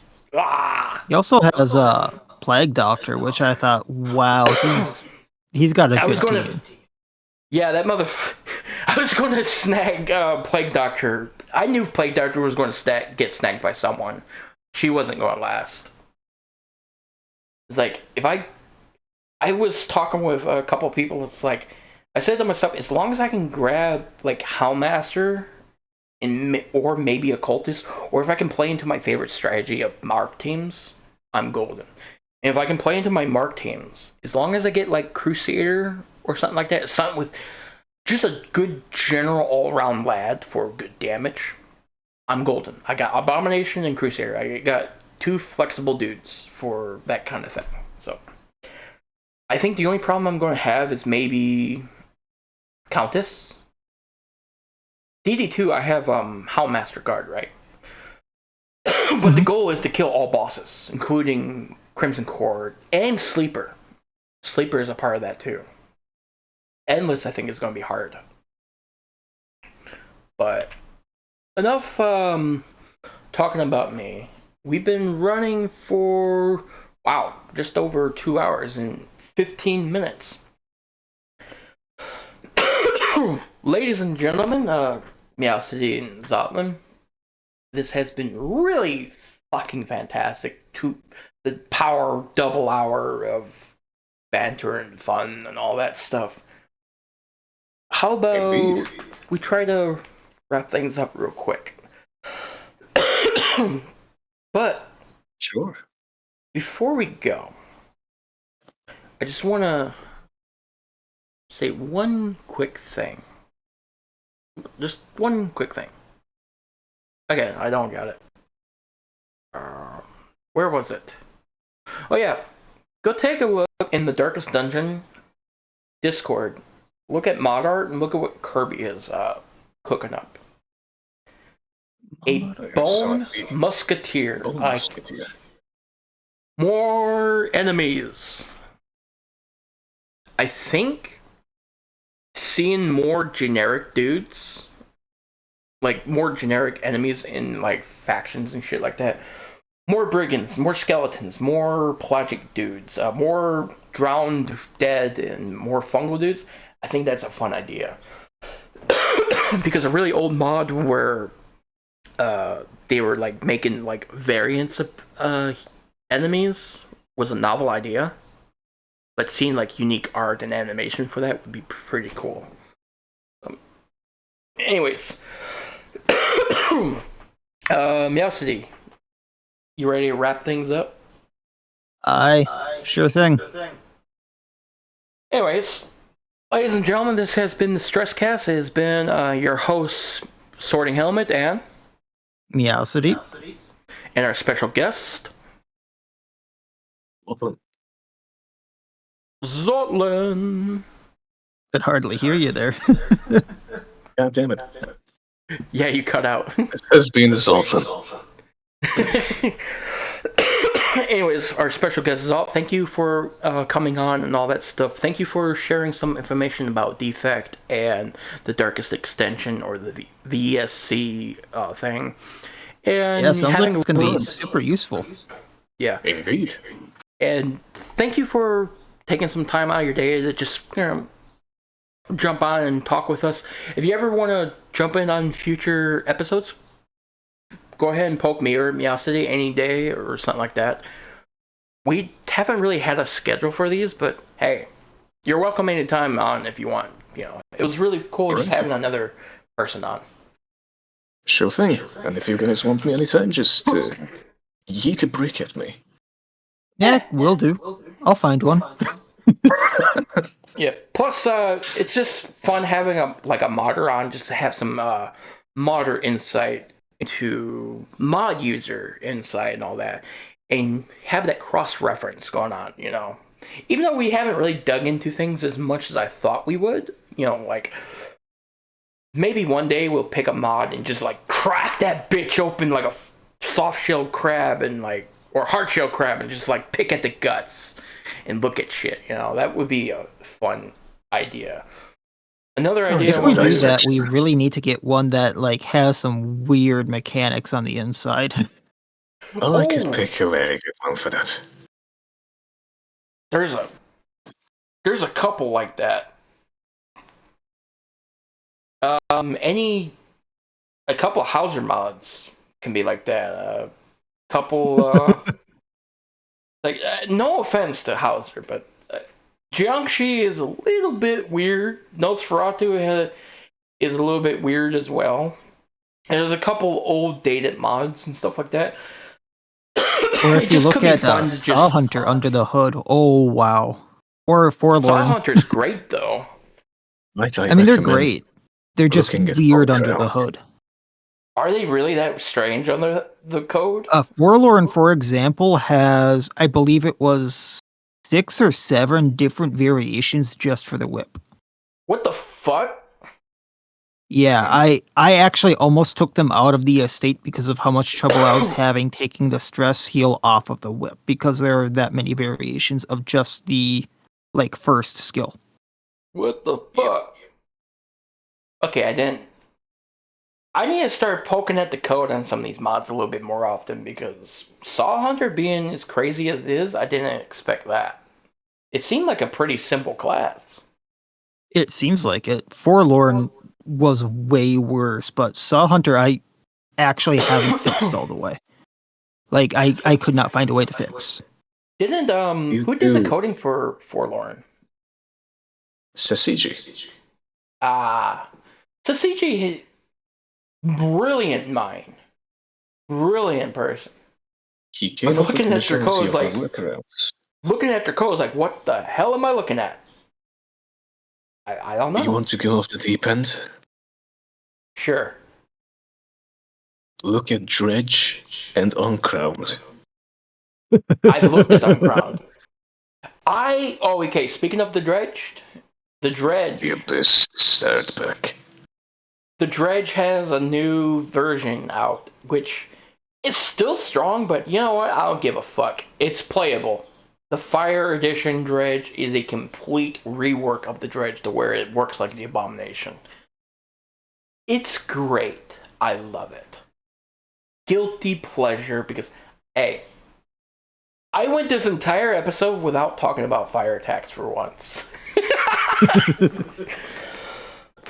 Arson will be fun. But the new Fire Dredge is awesome. But anyways, this has been fun. We've been wanting to end this for a minute, but ladies and gentlemen, this has been Sorting Helmet, Miacidae, and Zot. Miacidae, you have any closing words for our viewers and all that stuff? Not that I can think of, other than if you join the Discords, do the captchas. Do the captcha. Make sure you don't have the bot blocked, or else you'll get kicked. I think both the DD Cord and Iron Crown are like that, right? It's the same bot too. Well, shit. A lot of people block that poor bot. Yep. Poor bastards. So if you're getting kicked out, you know why. Just PSA. Anyways, ladies and gentlemen, I'll see you when I see you.